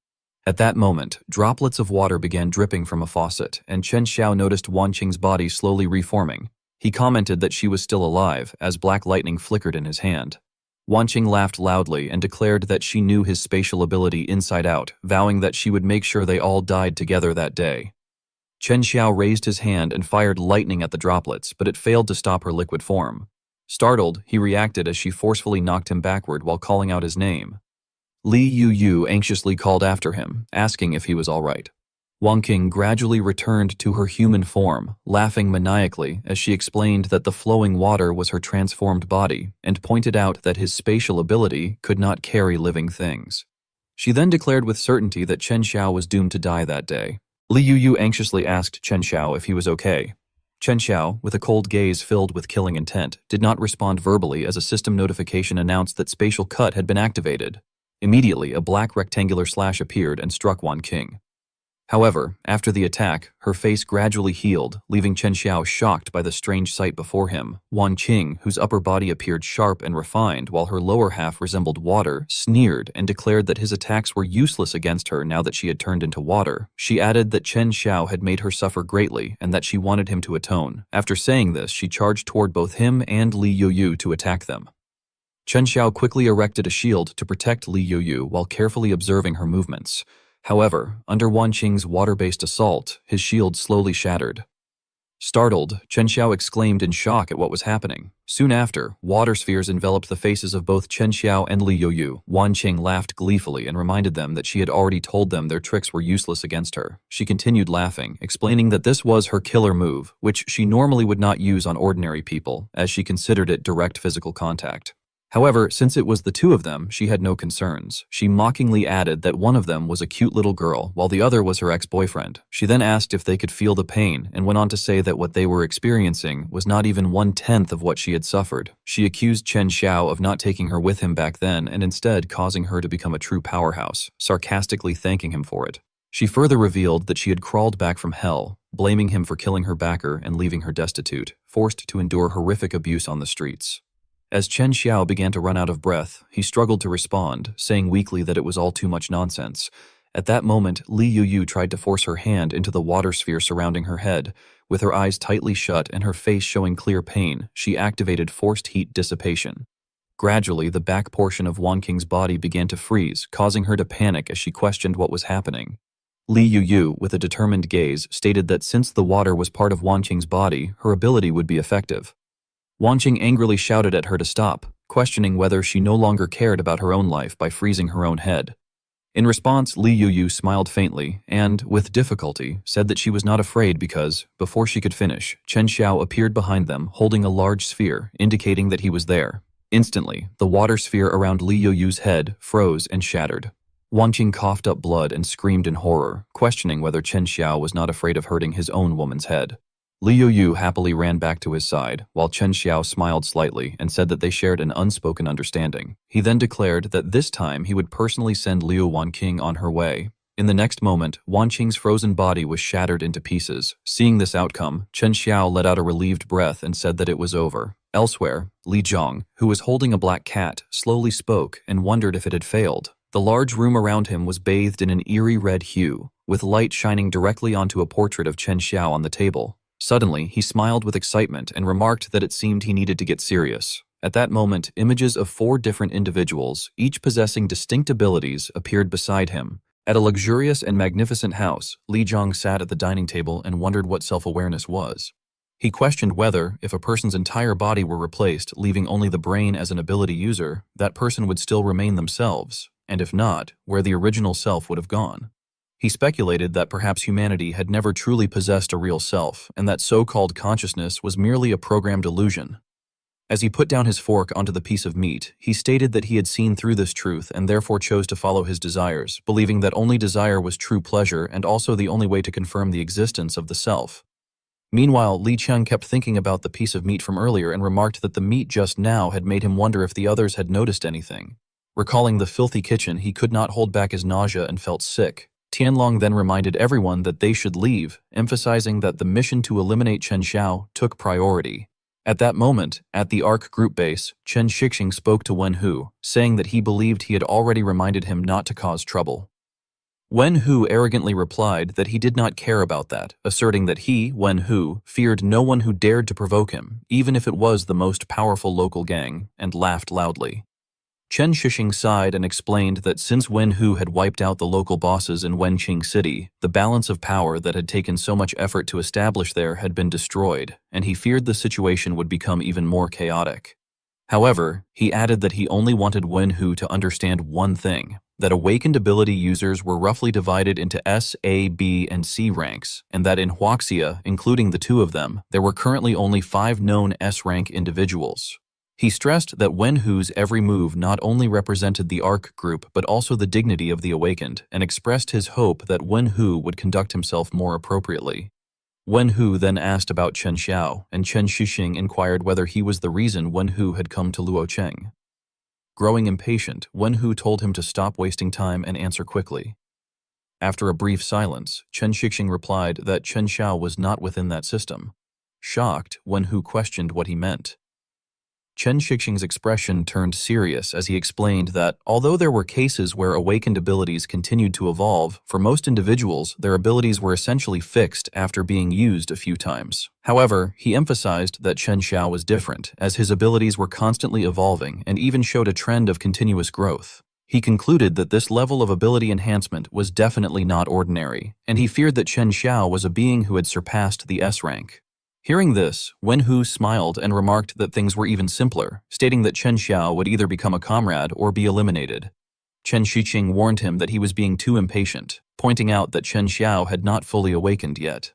Wen Hu responded that precisely because of that, now was the best time, since if Chen Xiao were won over by other factions, the ARC group's grand goal might never be realized. Chen Shixing froze and broke into a cold sweat, warning that such actions would only push Chen Xiao to the opposing side. However, Wen Hu firmly declared that Chen Shixing could not stop him, and that the world did not need uncertain factors. As he formed a spark of fire in his hand, he declared that before Chen Xiao could fully awaken, he would finish him. Left speechless, Chen Shixing wondered how things had come to this. Elsewhere, Li Yun declared that today would be the day Chen Xiao died. Suddenly, Wen Hu stepped forward and remarked with surprise that there was actually someone else present with abilities similar to his. Startled, Li Yun turned around and demanded to know who was there. Wen Hu confidently stated that Chen Xiao was his prey and warned them not to throw away their lives like insignificant insects. Enraged by this, Tianlong cursed and challenged Wen Hu, questioning how he dared to speak so arrogantly while facing so many of them alone, and proclaimed that they were the most successful batch of ability users under the young master's command, ordering the others to bury him together. In response, Wen Hu generated a surge of lightning and stated that to deal with them, he did not even need to activate his abilities, effortlessly sweeping them away. In a city where skyscrapers rose densely, Chen Ming wondered who the man was looking for. Wen Hu asked whether Chen Xiao was there, and Chen Ming replied that he was not, explaining that Chen Xiao had gone to the shopping street to buy things. Wen Hu then said that he understood and thanked him, politely telling him to take care of his health. As Chen Ming watched him leave, he remarked that Wen Hu seemed like quite a nice person, while Wen Hu, with a sinister smile, thought that if the old man had lied, he would turn him to dust. Meanwhile, Chen Xiao and Li Youyu took Ah Ling out for a stroll along the street. The little girl was extremely excited and said that she wanted a certain item. Chen Xiao asked her if she had said that her electric ability could only activate when she was in a good mood, and Ah Ling nodded and confirmed that it was true. Chen Xiao then teased her, saying that children who lied would be taken away by ghosts, but Ah Ling glared at him and insisted that she had not lied. Li Youyu chuckled and suggested that they should buy a bit more. The three of them then headed toward an amusement area. At the entrance, Da Cheng greeted them cheerfully, remarking that they looked like a happy family of 3 and inviting them to come in and play. Chen Xiao frowned and clarified that they were not a family, but Ah Ling quickly interrupted, exclaiming in excitement about the amusement park and calling Chen Xiao daddy, saying she wanted to ride the Ferris wheel. Chen Xiao became annoyed and demanded to know who she was calling that, telling her not to address him that way. Li Youyu then asked the old man whether the amusement park was still open at a time like this, and he smiled as he explained that it was precisely because the world had become the way it was that people should enjoy themselves even more, adding that this might be humanity's last chance to play in an amusement park. Hearing this, Ah Ling eagerly ran inside, saying she would go in first. Li Youyu then assigned tasks, telling Chen Xiao to accompany Ah Ling and let her play since a child her age should be enjoying herself with others, while she would go gather supplies elsewhere first. Chen Xiao agreed. Meanwhile, on the other side of the street, Wen Hu had already been waiting inside the amusement park. He looked around and clicked his tongue, thinking that Chen Xiao was not there at all and questioning whether the old man had lied to him. Suddenly, he spotted a familiar figure in the distance and realized that it was the woman who had been beside Chen Xiao in the intelligence reports. At that moment, Chen Xiao and Ah Ling were riding the Ferris wheel, while Wen Hu stood atop a building observing them. With a scheming smile, he declared that he had found them. Ah Ling, amazed by the height, exclaimed that it was so high, while Chen Xiao inwardly remarked that she was truly just a child. Suddenly, Chen Xiao noticed a figure leaping through the air and widened his eyes in shock. As the glass window shattered, he immediately pulled Ah Ling down into his arms, shielding her from the flying shards, and demanded to know who was there. Wen Hu hovered in the air and declared that he was the one there to kill him. Smiling, he mocked Chen Xiao's protective shield, questioning what it could possibly do against him. Chen Xiao quickly formed a barrier to block the attack, but it could not hold for long and soon began to crack.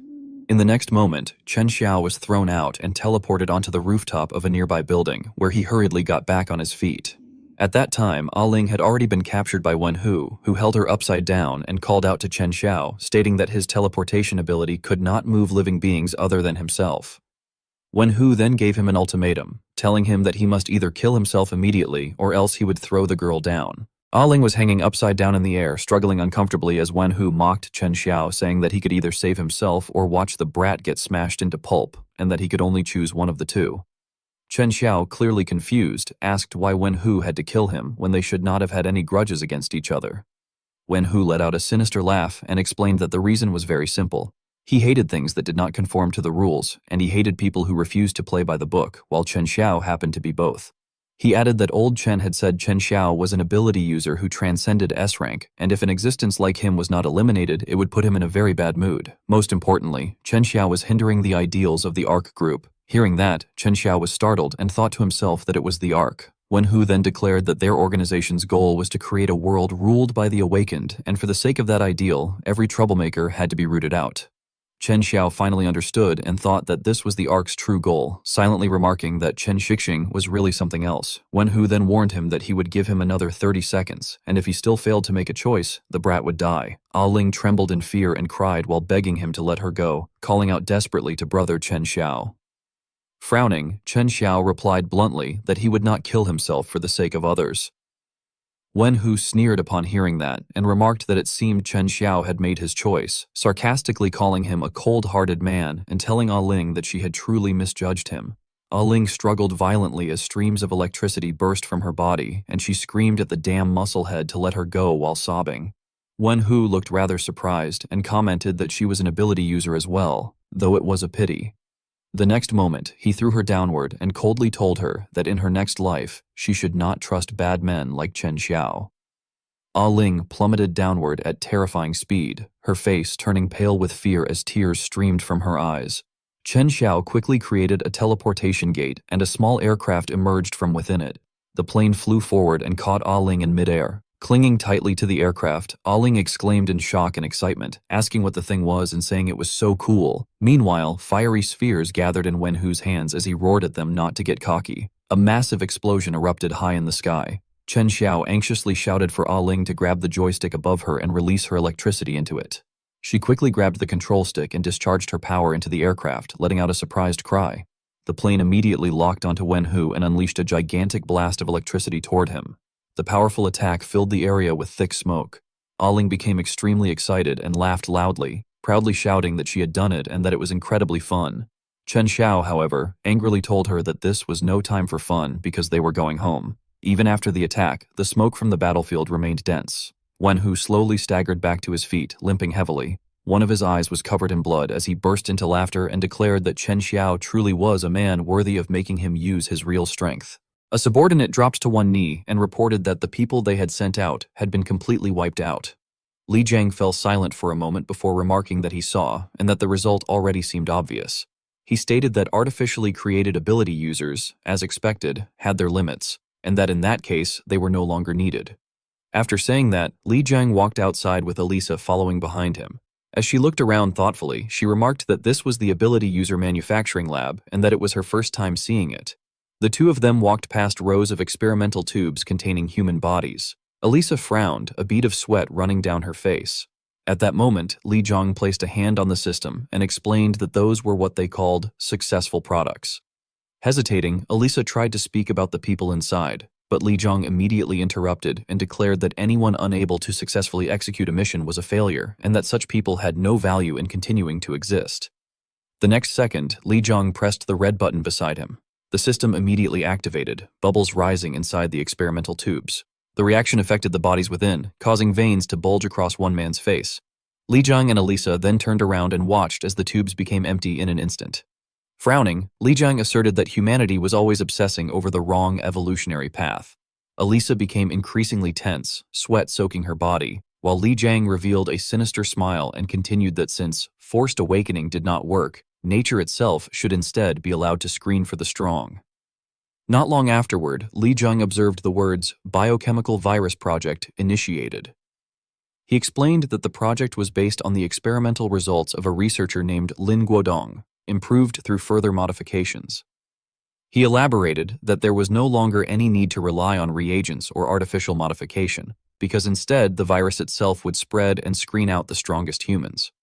According to him, only those who survived in despair were worthy of becoming a new species, and once brain-computer control was implemented on them, they would become the most perfect army. Elisa was horrified as she wondered to herself whether this was truly a plan that any normal person could devise. She thought that this was not saving humanity at all.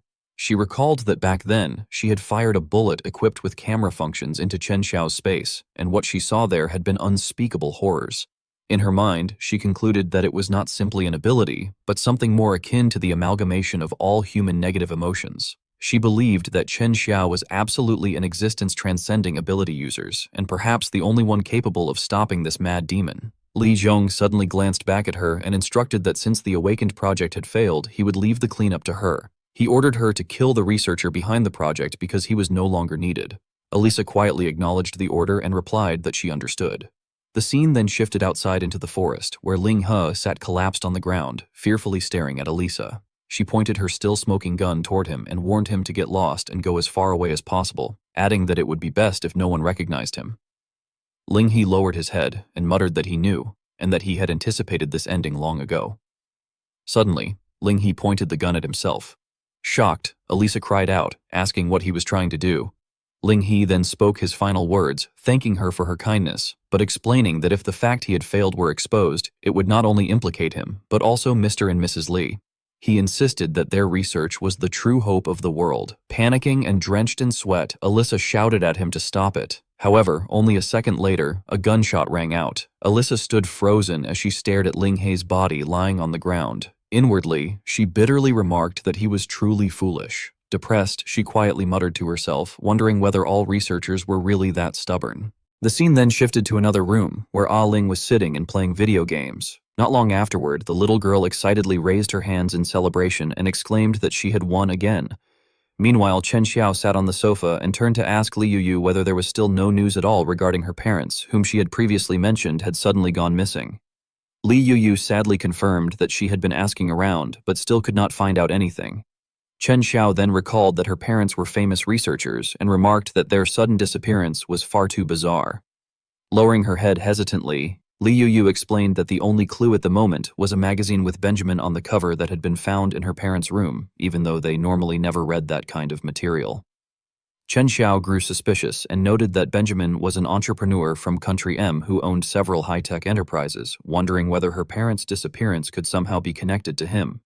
However, Li Yuyu denied the possibility, saying that it was unlikely because Benjamin was in Country M and she could not understand how he could be involved with her parents. She added that her parents were merely ordinary scientific researchers and admitted in despair that she did not even know whether they were dead or alive. Hearing this, Chen Xiao fell silent for a moment as he looked at Li Yuyu's pitiful situation. The scene then shifted elsewhere, where Elisa stepped forward and informed Mr. Li and Mrs. Liu that there was something she needed to tell them. Li Cheng, still focused on his work, casually asked what it was. Frowning, Elisa reported that researcher Lin was dead. Shocked, Lu Fam immediately turned around and cried out in disbelief, lamenting that little Lin had followed them for many years and had always been an extremely hard-working young man. She recalled how he had once said that his dream was to buy an apartment by the sea for his parents. Elisa could only remain silent, feeling overwhelming sorrow. Li Cheng slowly removed his glasses as tears streamed down his face, declaring that they would definitely hand over what was wanted on schedule and pleading that, when the time came, the promise to let them return and reunite with their daughter would not be forgotten. Lowering her head slightly, Elisa quietly asked whether they truly wanted to live. Lu Fam firmly answered that of course they did, adding that everything they were doing now was precisely so they could return alive. Unable to hold back any longer, Elisa revealed the truth, warning them that with the master's personality, even if they completed the experiment, they would not necessarily be released. Both Li Cheng and Lu Fam were immediately stunned and shouted in shock. Elisa then made her own decision and declared that she could take them away from the place. Li Cheng suspiciously questioned what she was plotting. At that very moment, several guards walked in and impatiently demanded to know why Elisa was still dawdling around. In response, she shot the two men without hesitation, killing them instantly. Turning back toward the couple, Elisa urged them not to ask so many questions and demanded to know whether they wanted to see their daughter again or not, telling them to simply give the word. Li Cheng then stated one condition, insisting that they had to take their research results with them as well: Angel's Heart. Li Cheng stared fixedly at the glowing crystal and insisted that they had to take it away, saying that it was their only hope of fighting against the high-temperature disaster. Elisa frowned and urged everyone to hurry up while secretly wondering if it was truly the Angel's Heart. Not long afterward, 3 more guards arrived with guns in their hands. Elisa's expression darkened as she shouted in shock. The leader immediately gave the order to lock down the exits and declared that no one was allowed to leave. Elisa quickly instructed the others to go back and hide. At the same time, the man pointed forward and ordered his men to fire. The remaining guards instantly opened fire on the group, while Elisa raised her own gun and shot back at them. Within moments, 2 of the guards had already collapsed onto the ground. However, when the bullet struck Lu Guang, he remained completely unharmed. Elisa exclaimed in confusion, wondering why the attacks were ineffective. Lu Guang then tore open his shirt, the buttons snapping apart and revealing a mechanical suit of armor underneath. Seeing his body, Elisa cried out in shock and questioned whether they had all modified their own bodies into mechanical ones. The guards regrouped together despite having been shot directly in the head. Lu Guang smugly declared that they were dead. Elisa frowned, her eyes trembling with tears as she wondered if this was truly the end. At that critical moment, Li Cheng threw the Angel's Heart forward and shouted for everyone to stand back. The 3 men struck by the attack immediately frowned in alarm, realizing that their mechanical arms could no longer move. Elisa instantly turned around and urged the others to leave immediately. She then entered a code while muttering that such a small trick could never trap her. At the same time, Benjamin watched footage of Elisa trying to lead the group away. He angrily accused her of betraying him and stealing the Angel's Heart. Furious, he swore that he would make her pay for it. After some time, Elisa drove the vehicle away at full speed while 2 helicopters relentlessly pursued them overhead. She glanced toward Li Cheng and warned him that the helicopters were catching up, telling everyone to hold on tight before asking if they had anyone they could rely on in the city. Li Cheng lowered his head and admitted that they did not. He added that, if there was anyone at all, they only had a daughter in Lu Cheng. Lu Fam anxiously joined in, saying that they had been taken away for so long that they did not even know whether their daughter was still safe. Elisa immediately responded that there was no time to hesitate and asked for their daughter's name. Li Cheng honestly answered that her name was Li Yu. Elisa muttered that the name sounded familiar, then suddenly remembered that the data had shown Li Yu to be one of Chen Xiao's partners. Li Cheng curiously asked whether she knew their daughter and whether she was safe. Elisa hesitated before replying that she did not personally know Li Yu, but she did know that the girl was doing incredibly well now.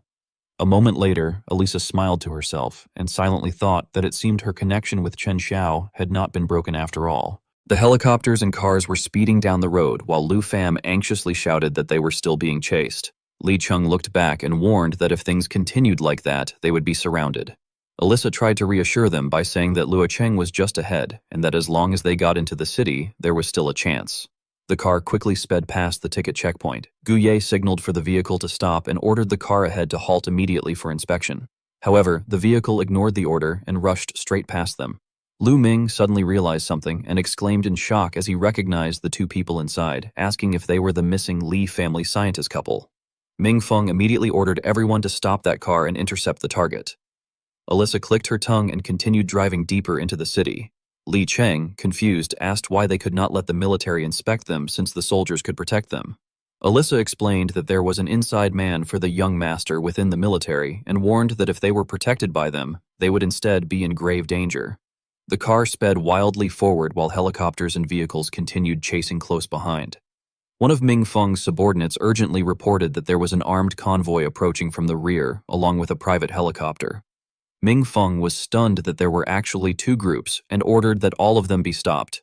He stressed that Luo Cheng was where Chen Xiao was located and that the area had to be strictly protected, absolutely forbidding any suspicious individuals from getting close. Meanwhile, among the neatly arranged high-rise buildings, Li Youyu cheerfully brought over a bowl of food and announced that it had arrived. Mr. Zhang inhaled the aroma and marveled at the smell, while A Ling excitedly declared that she was digging in after seeing the food served. Mu Chang happily remarked that he never expected they could still enjoy a meal like that during such a time. Li Youyu smiled and explained that this was what their original life used to be like. Suddenly, a loud commotion erupted outside. Mu Chang looked out the window and noted that something had happened outside. Chen Xiao immediately used binoculars to observe the situation and muttered in confusion that the female agent was acting unusually high profile, which was not her usual style. He then noticed that there seemed to be a middle-aged man and woman in white coats sitting in the back seat. Hearing this, Li Youyu's face filled with shock as she quickly grabbed the binoculars and asked to see for herself. Moments later, she burst into tears of joy as she recognized the couple and cried out that they were her father and mother. Mu Chang was astonished and asked whether those people were her long-lost parents. Li Youyu nodded firmly and said there was no mistake, that it was definitely them, but that they also appeared to be in danger at that moment. A purple light suddenly enveloped Chen Xiao's body as he calmly stated that he would consider this repayment for the meal. He then activated a teleportation gate and vanished before everyone's eyes. Alyssa had already driven deep into the area and stopped the car at what she believed was a safe location. Thick smoke drifted through the surroundings as she looked outside with a slight frown. At that moment, Chen Xiao teleported directly in front of her and demanded that she hand over the couple. Alyssa quickly jumped out of the car and excitedly called out Chen Xiao's name, saying that it was perfect timing because she had been looking for him. She immediately rushed forward and hugged him tightly, leaving Chen Xiao completely bewildered as he let out a confused sound in response. Alyssa rushed toward Chen Xiao and exclaimed that she had finally found him. Chen Xiao stared at her in shock, completely confused. She smiled and told him not to misunderstand because she was no longer his enemy. Li Cheng stepped out of the car and asked if he was Chen Xiao. He then anxiously asked whether Youyu was with him, whether she was safe, and where she was now. Chen Xiao nodded and assured him that she was fine and currently staying at his place, adding that they would be reunited soon. Ming Feng drove a tank while chasing after them and shouted for nobody to move. However, after seeing the scene before him, he became confused because everyone was talking peacefully together. He called out to Professor Li and Professor Leave, asking if they were all right. Li Cheng quickly explained to Captain Wu that Elisa was not a kidnapper and that she had actually saved them. Ming Feng frowned in confusion and questioned what was going on. At that moment, helicopters circled across the sky as Li Zhang's soldiers arrived at the scene. They announced that the target had been spotted and ordered their troops to retrieve the Li couple and the angel's heart. Ming Feng finally understood the situation and declared that, regardless of everything else, she was not an enemy. He then warned everyone about the enemy attack and ordered the troops to prepare for battle. After hearing his command, the soldiers immediately opened fire on the enemy. Bullets continuously rained across the battlefield while the helicopters hovered above. Chen Xiao looked at one of the helicopters with interest and remarked that the machine was not bad, telling them to leave one for him. Instantly, the pilot was teleported out of the helicopter and fell toward the ground while screaming in terror. Chen Xiao then stored the helicopter inside his spatial ability before smiling in satisfaction and declaring that he would take it. Ming Feng stared in disbelief and shouted that the helicopter had disappeared, wondering if it was some kind of ability. Soon afterward, the enemy forces were completely wiped out. Li Youyu ran forward emotionally and called out to her father and mother. The family of three embraced each other tightly in happiness while repeatedly calling Yuyu's name and expressing relief that she had finally returned. Li Cheng tearfully apologized for making her wait for so long. Since the disappearance of the Li couple, 4 years had passed, and the once young college student Li Youyu had already grown up and graduated.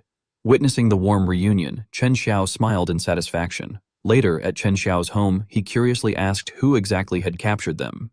Li Cheng immediately answered that it was a man known as Young Master. Hearing that name, Chen Xiao's brows furrowed tightly. Li Cheng continued by explaining that Young Master had forced them to use their experience from the Huaxia Academy of Sciences to research something. Elisa then revealed that Young Master had once been her master and was also the person Chen Xiao's ex-girlfriend had defected to. She explained that he had always conducted inhumane experiments, which was why she eventually betrayed him. Chen Xiao rested his chin on his hand and silently thought that young master must be the same person who had killed him in his previous life, and he resolved that this time he would eliminate him first. Mu Chang then voiced his curiosity and asked what exactly they had been researching. Li Cheng and his wife exchanged glances before nodding at one another in mutual understanding. He then took out a square-shaped object and explained that it was the angel's heart. He stated that it required only a very small amount of energy to create a massive temperature drop, and with it, humanity would be able to survive the high-temperature apocalypse.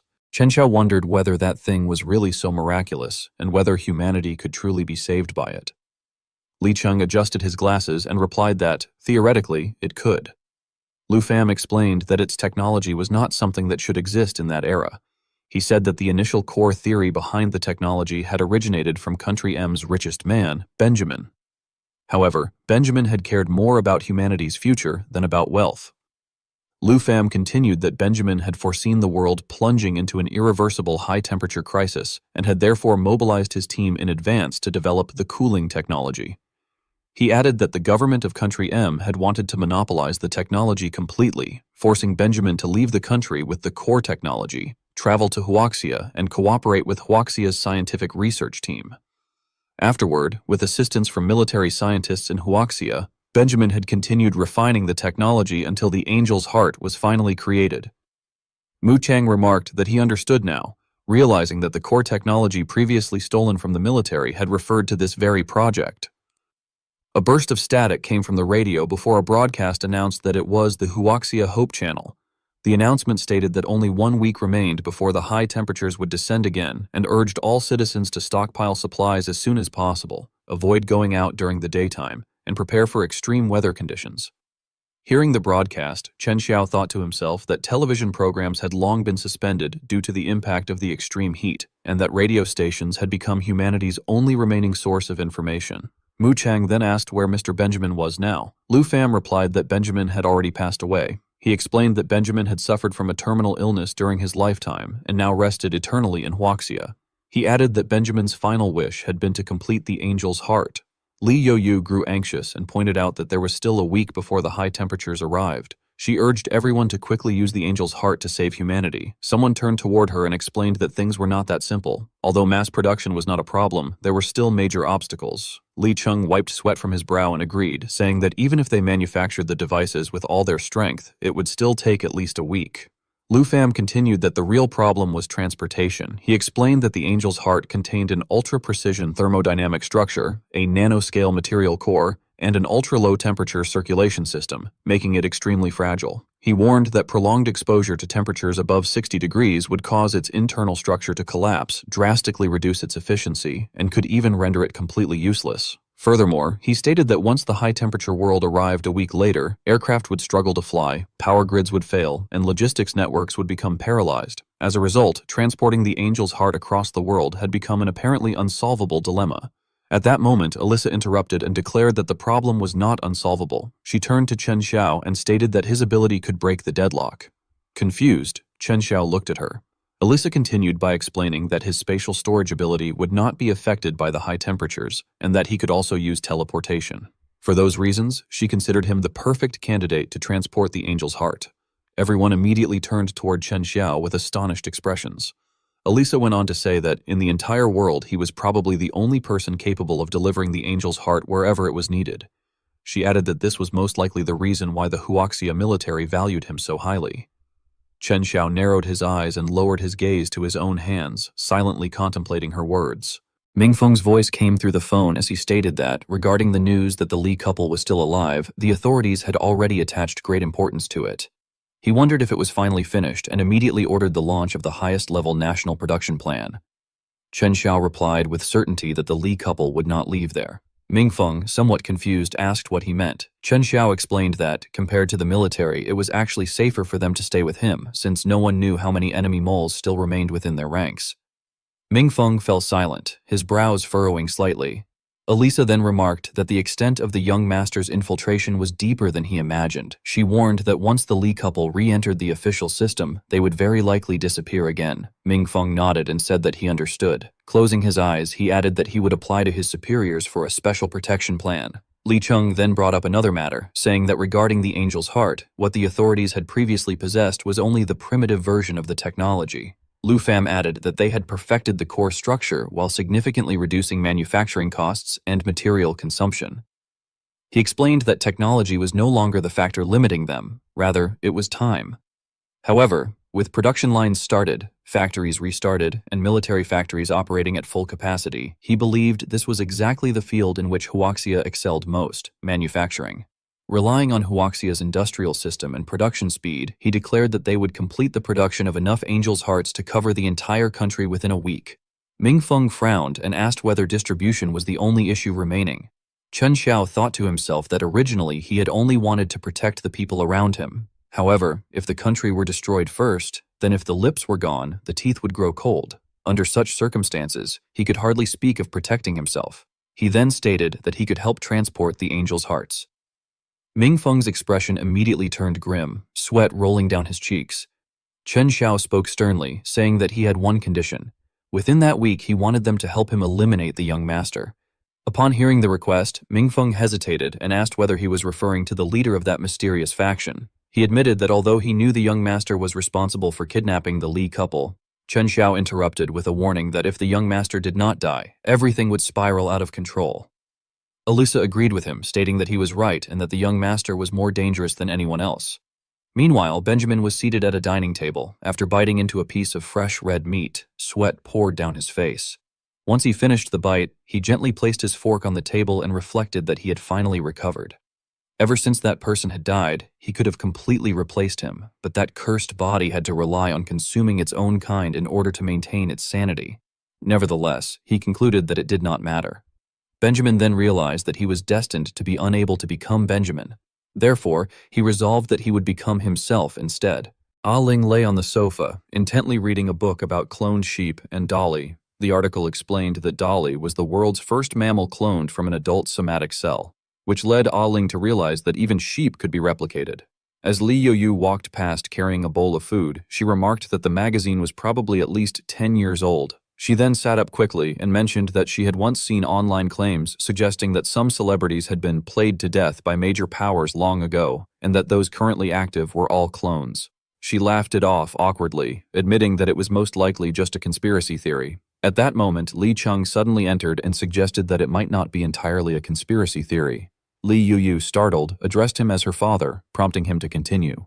He explained that cloning technology had, at the very least, been used in secret for a long time, though it was not accessible to ordinary people and remained in the hands of a small number of elites and state-level organizations. Ah Ling became highly intrigued and asked whether clones truly existed. Li Chung nodded and confirmed that the young master whom Chen Xiao wanted to eliminate was, in fact, Benjamin's clone. Li Yuyu froze in shock upon hearing this, staring at the magazine cover filled with images of Benjamin. Meanwhile, sunlight streamed over a building where Ming Feng stood in front of a map.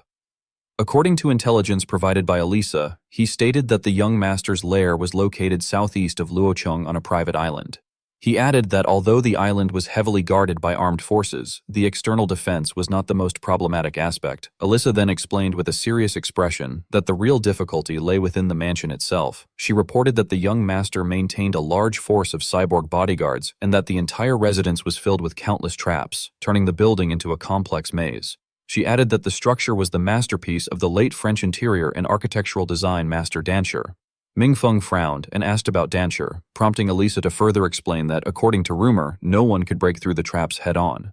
She described how every entrance, corridor, staircase, and basement contained lethal mechanisms, making it possible for even elite troops to be completely wiped out upon entry. Ming Feng then noted that it was no surprise the young master had chosen to establish his base there. Chen Xiao, however, smiled and rhetorically questioned whether the designer had ever considered the possibility of the emergence of awakened individuals. Elisa listened carefully as Chen Xiao continued, explaining that mazes and traps were essentially meaningless in the face of his spatial ability.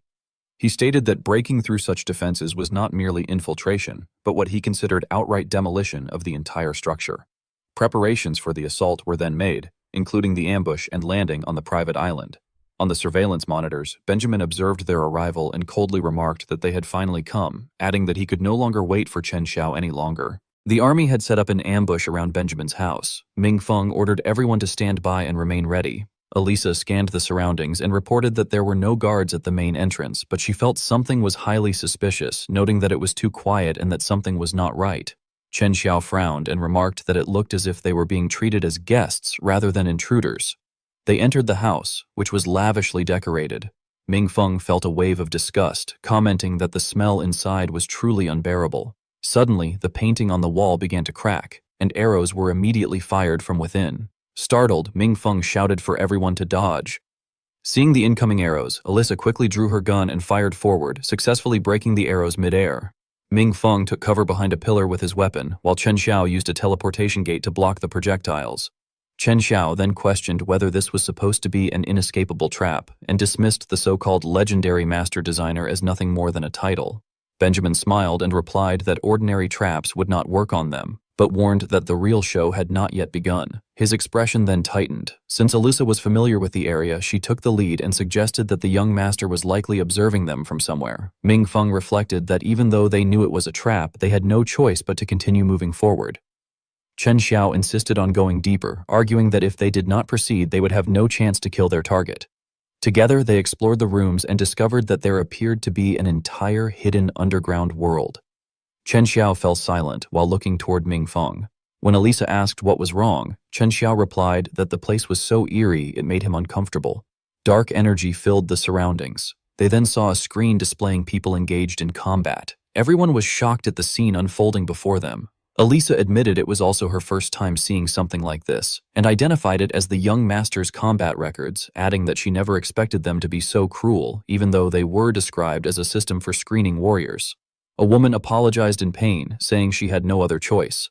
Ming Feng was shocked and called it madness. Elisa felt nauseated, describing it as a compilation of human malice, and concluded that the eerie feeling they had sensed was not caused by the traps themselves. Benjamin stood before Chen Xiao and asked whether Chen Xiao knew that, ever since he had first heard about Chen Xiao's ability, he had desperately wanted to taste him. Chen Xiao narrowed his eyes and responded with obvious disgust, calling him disgusting. Benjamin then revealed that perhaps Chen Xiao had already learned from the traitor that he was actually a clone.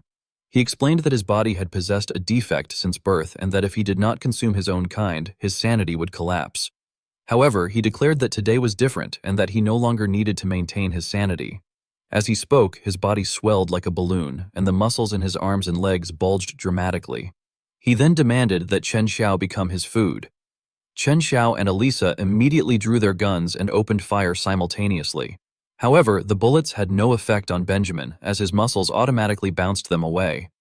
Ming Feng stared in shock and exclaimed that bullets were ineffective against him.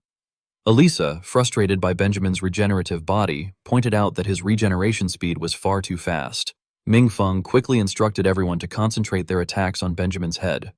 Benjamin laughed sinisterly and declared that it was useless. He proclaimed that since he could not become Benjamin, he would instead become a monster that surpassed him. With a single swipe, he sent everyone flying backward. Elisa sat up while clutching her arm and warned that they would not be able to kill him if things continued at that rate.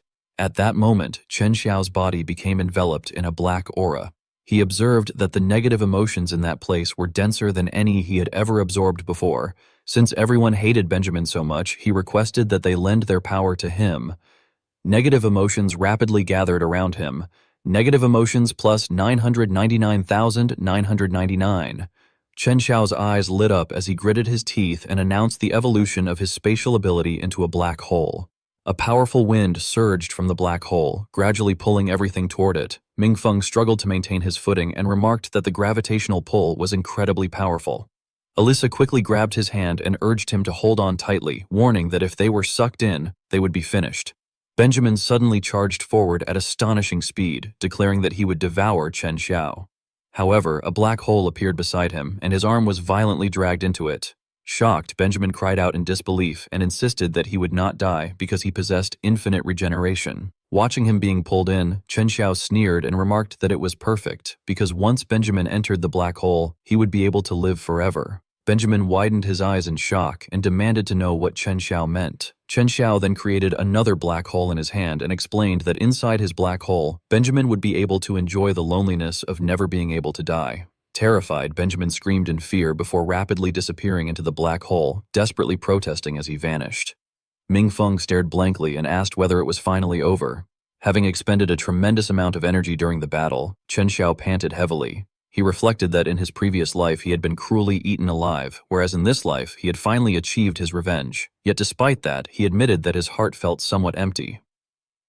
Alyssa called out to Chen Xiao with concern. Meanwhile, Ming Feng immediately relayed orders to the outside forces, commanding all units to enter and secure the entire building. He later reported that all of the young master's remaining cyborg troops had already been eliminated. As Alyssa reviewed the documents they had recovered, she reported that they had thoroughly searched the young master's research data and had finally learned the truth. The young master was a clone created by Country M. After losing Benjamin, Country M had attempted to use the young master to recreate the technological inventions of the genius Benjamin. However, not only had he failed to do so, but because of the genetic defects inherent in the clone, he had been forced to consume humans in order to maintain his sanity. Elisa concluded that he was a truly pathetic monster. She tightened her grip on the documents before telling Chen Xiao that she had found something he would probably like. She then handed him an architectural blueprint and explained that it was the work of the god of architecture. She suggested that it might serve as useful reference material for renovating his fortress. Chen Xiao smiled in satisfaction and replied that, in that case, he would not hold back. At that time, only one day remained before the extreme heat descended once again. Chen Xiao was informed that the angels' hearts covering the entire country had all been completely manufactured. Ming Feng reported that all quantities had been tallied and that the national total currently stood at 5,000 angels' hearts. He explained that each container could hold 50 of them and told Chen Xiao that his task was very simple. At the Firmament underground shelter, a military transport plane would fly him above the designated area, after which he would use teleportation to land and hand over the angels' hearts stored in his spatial storage to the local contact. Ming Feng added that the local military would then be responsible for secondary distribution, delivering them to the nearest shelters. Feeling somewhat bored, Chen Xiao remarked that it sounded like delivering packages. Ming Feng narrowed his eyes and explained that if it were merely ordinary transportation, there would be no need to use Chen Xiao's ability. He pointed out that the angel's heart was too fragile, as it could be damaged by impacts, while prolonged exposure to high temperatures could cause it to activate prematurely and become difficult to control. He stated that ordinary long-distance transportation was almost impossible to succeed with and that they could encounter all kinds of dangers along the way. However, Chen Xiao's spatial storage ability could isolate the angel's hearts from external influences, and his teleportation ability could create the most efficient delivery method in the world at present. Chen Xiao simply listened in silence without saying anything. Ming Feng continued by saying that Chen Xiao's duties would not only involve deliveries, but also restocking at various factories while transporting the angel's hearts. At a loss for words, Chen Xiao complained that they were really treating him like a pack animal. Laughing, Ming Feng patted him on the shoulder and replied that it was because Chen Xiao was a strategic-level ability user. He explained that he could not personally accompany him on the mission because transport coordination had to be handled by him. Therefore, he introduced Captain Ouyang Sa as the Project Firmament Special Transport Liaison Officer who would be traveling with Chen Xiao. Still chewing gum, Ouyang Sa casually stated that it was an honor to meet him. Chen Xiao was somewhat speechless at her impolite behavior. Looking at her, he felt that she seemed like the kind of woman one would not want to provoke, and after a sigh, he decided to forget about it. As the helicopter began ascending into the sky, the order to move out was given. While sitting inside the helicopter, Chen Xiao looked at Ouyang Sa and politely asked what hobbies she usually had. In an extremely cold manner, Ouyang Sa clearly drew a boundary between them and requested that he not casually strike up conversations with her during the mission. Having been bluntly rejected, Chen Xiao angrily turned away and cursed under his breath. Suddenly, a shrill alarm sounded, startling everyone aboard. The pilot quickly announced that unidentified armed targets had been spotted. As helicopters maneuvered through the sky, Chen Xiao frowned slightly and wondered whether they were enemies. Ouyang Sa immediately operated the weapon system and clarified that they were international mercenaries, to be exact. She explained that they were pirates attempting to plunder the angels' hearts. Without any hesitation, she opened fire on the enemies while explaining that although the Li couple had already open-sourced the technology to various countries, most nations simply did not have enough time to establish complete production systems. She elaborated that technology, industry, materials, and talent were all essential, and none of them could be lacking. According to her, that was precisely why those troublesome opportunists had emerged. Her bullets struck the enemies with remarkable accuracy, tearing away parts of their bodies. Ouyang Sa dealt with them one after another with ease. Astonished by her marksmanship, Chen Xiao applauded and praised her skills, calling them impressive. As Uyang-sa removed a magazine and prepared for the possibility of more enemies, she told him not to misunderstand her actions, emphasizing that she was not protecting him, but rather protecting the angel's heart. Chen Xiao could only laugh awkwardly and repeatedly agreed. A short while later, the pilot announced that they had reached the designated coordinates. Uyang-sa quickly jumped to the ground and declared that it was time to begin the deliveries. Closing his eyes, Chen Xiao stepped into a teleportation portal and instantly arrived at a military camp. He retrieved an angel's heart from his storage space, causing the military personnel present to erupt with joy. They excitedly exclaimed that it had arrived and that it had truly been delivered, before immediately ordering distribution to begin. Others promptly acknowledged the command. Afterward, Chen Xiao teleported back to his original location.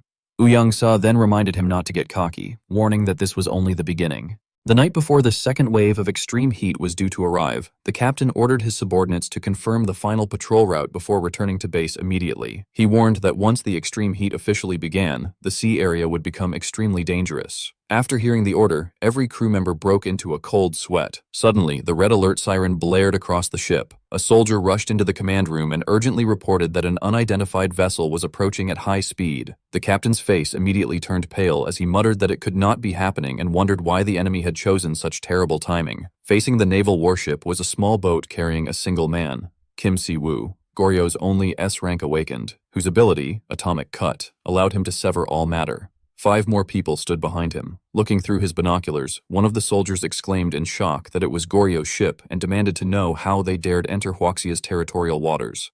The captain immediately spoke through the loudspeaker, ordering the vessel ahead to stop at once. He declared that they had entered Huaxia's territorial waters and warned that if they continued advancing, their actions would be treated as an act of invasion.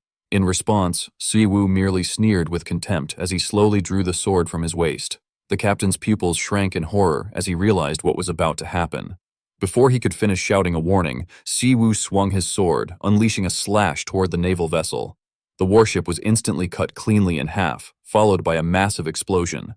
Watching the destruction, Si-woo coldly remarked that even the great nation of Huaxia had fallen. As the sun rose, the second wave of extreme heat officially began. Under military command, countless civilians evacuated toward the underground shelters.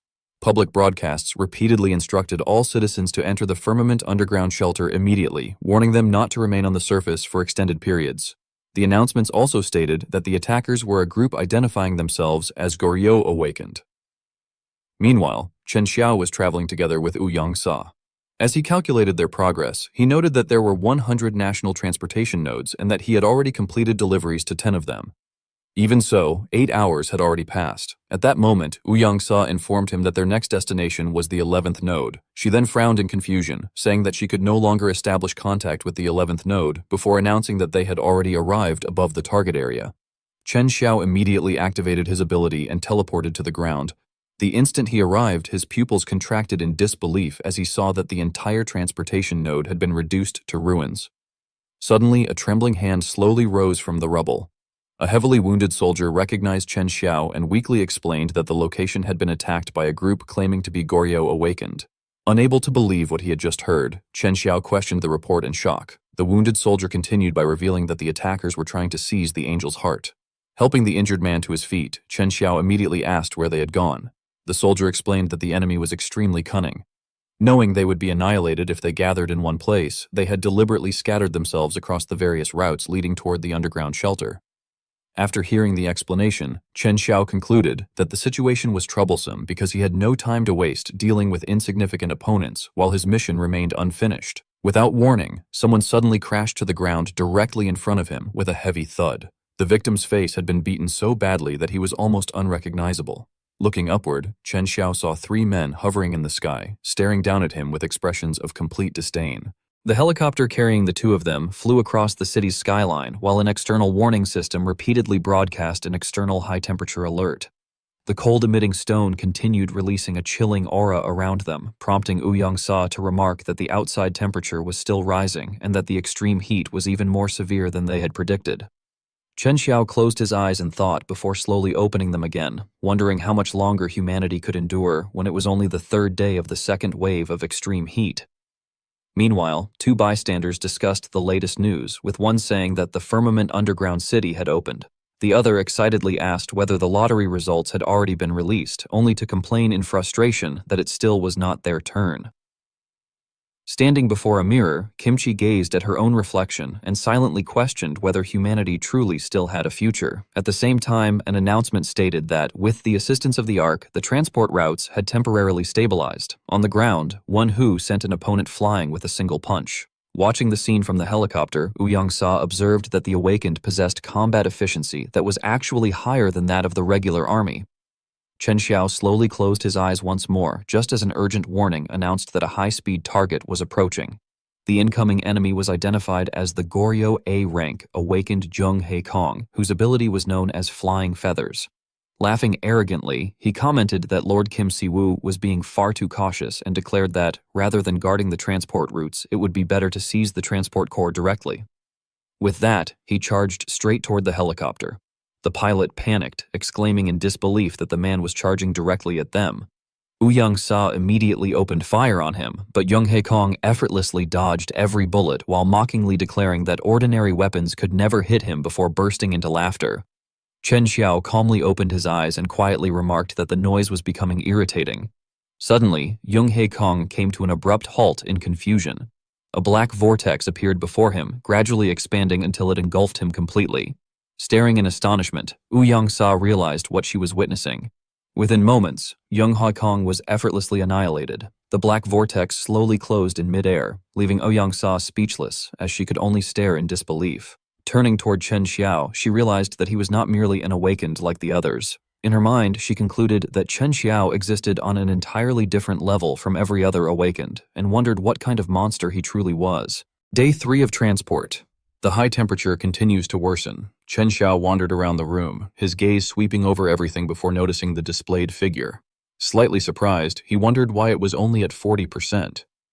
Uyang-sa suddenly remarked that something was strange. Chen Xiao asked what was wrong, and she explained that it was too quiet, pointing out that there were no enemy signals anywhere near the transport route. Chen Xiao wondered whether it was simply the calm before the storm. Outside, while people hurried about in every direction, someone shouted in frustration that they had not drawn a winning lot. Others immediately began yelling, demanding to know why some people were allowed to enter while they could not. The soldiers hurriedly urged everyone to calm down. One agitated man grabbed a soldier by the collar, shouting that he was a civil servant who had worked diligently for the country his entire life and asking whether they were now going to leave him to die. The soldiers became visibly conflicted, with one of them wondering whether they really had to open fire. Another immediately rebuked the suggestion, insisting that they could not possibly point their guns at their own people. At that very moment, a sudden explosion erupted. Wen-hu emerged from the drifting smoke, frowning as he asked whether they had argued enough already.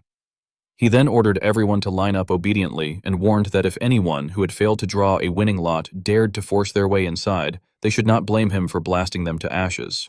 After hearing his warning, the crowd no longer dared to continue causing trouble. A frightened child burst into tears because of Wen-hu's intimidating attitude, and the child's mother quickly rushed over and covered his mouth. Someone quietly asked who that man was. Another person explained that he belonged to an organization calling itself the Ark, which was made up entirely of superpowered individuals. Someone else then demanded to know why the authorities were simply standing there instead of arresting such a dangerous person. A nearby officer replied that Wen-hu had not actually harmed anyone, so he had no authority to arrest him. However, he added that the person who had been inciting the crowd's emotions might be arrested instead. Sometime later, the scene shifted to the military base. Ming-Feng stared at the monitor and wondered what exactly those people from the Ark were planning. Meanwhile, outside, the civilians were now standing in orderly lines under Wen-hu's supervision. An elderly man approached him and gratefully thanked him, saying that if it had not been for his intervention, no one would have known what to do. Wen-hu laughed and modestly replied that the old man was welcome. He declared that with great power came great responsibility and that, as citizens of Huaxia, helping people in times like this was exactly what the Ark ought to do. However, the moment he finished speaking, a fierce killing intent flashed across Wen-hu's eyes. 1 day earlier, Wen-hu had instructed the old man to remember to incite the crowd's anger, emphasizing that the angrier they became, the better. He then handed the old man a thick stack of cash. The old man happily accepted the money and assured Wen-hu that he would definitely complete the task, chuckling to himself. Watching this unfold, Wen-hu silently thought with malicious satisfaction that, in this way, the Ark would have a legitimate justification to intervene in the management of the Firmament Underground City.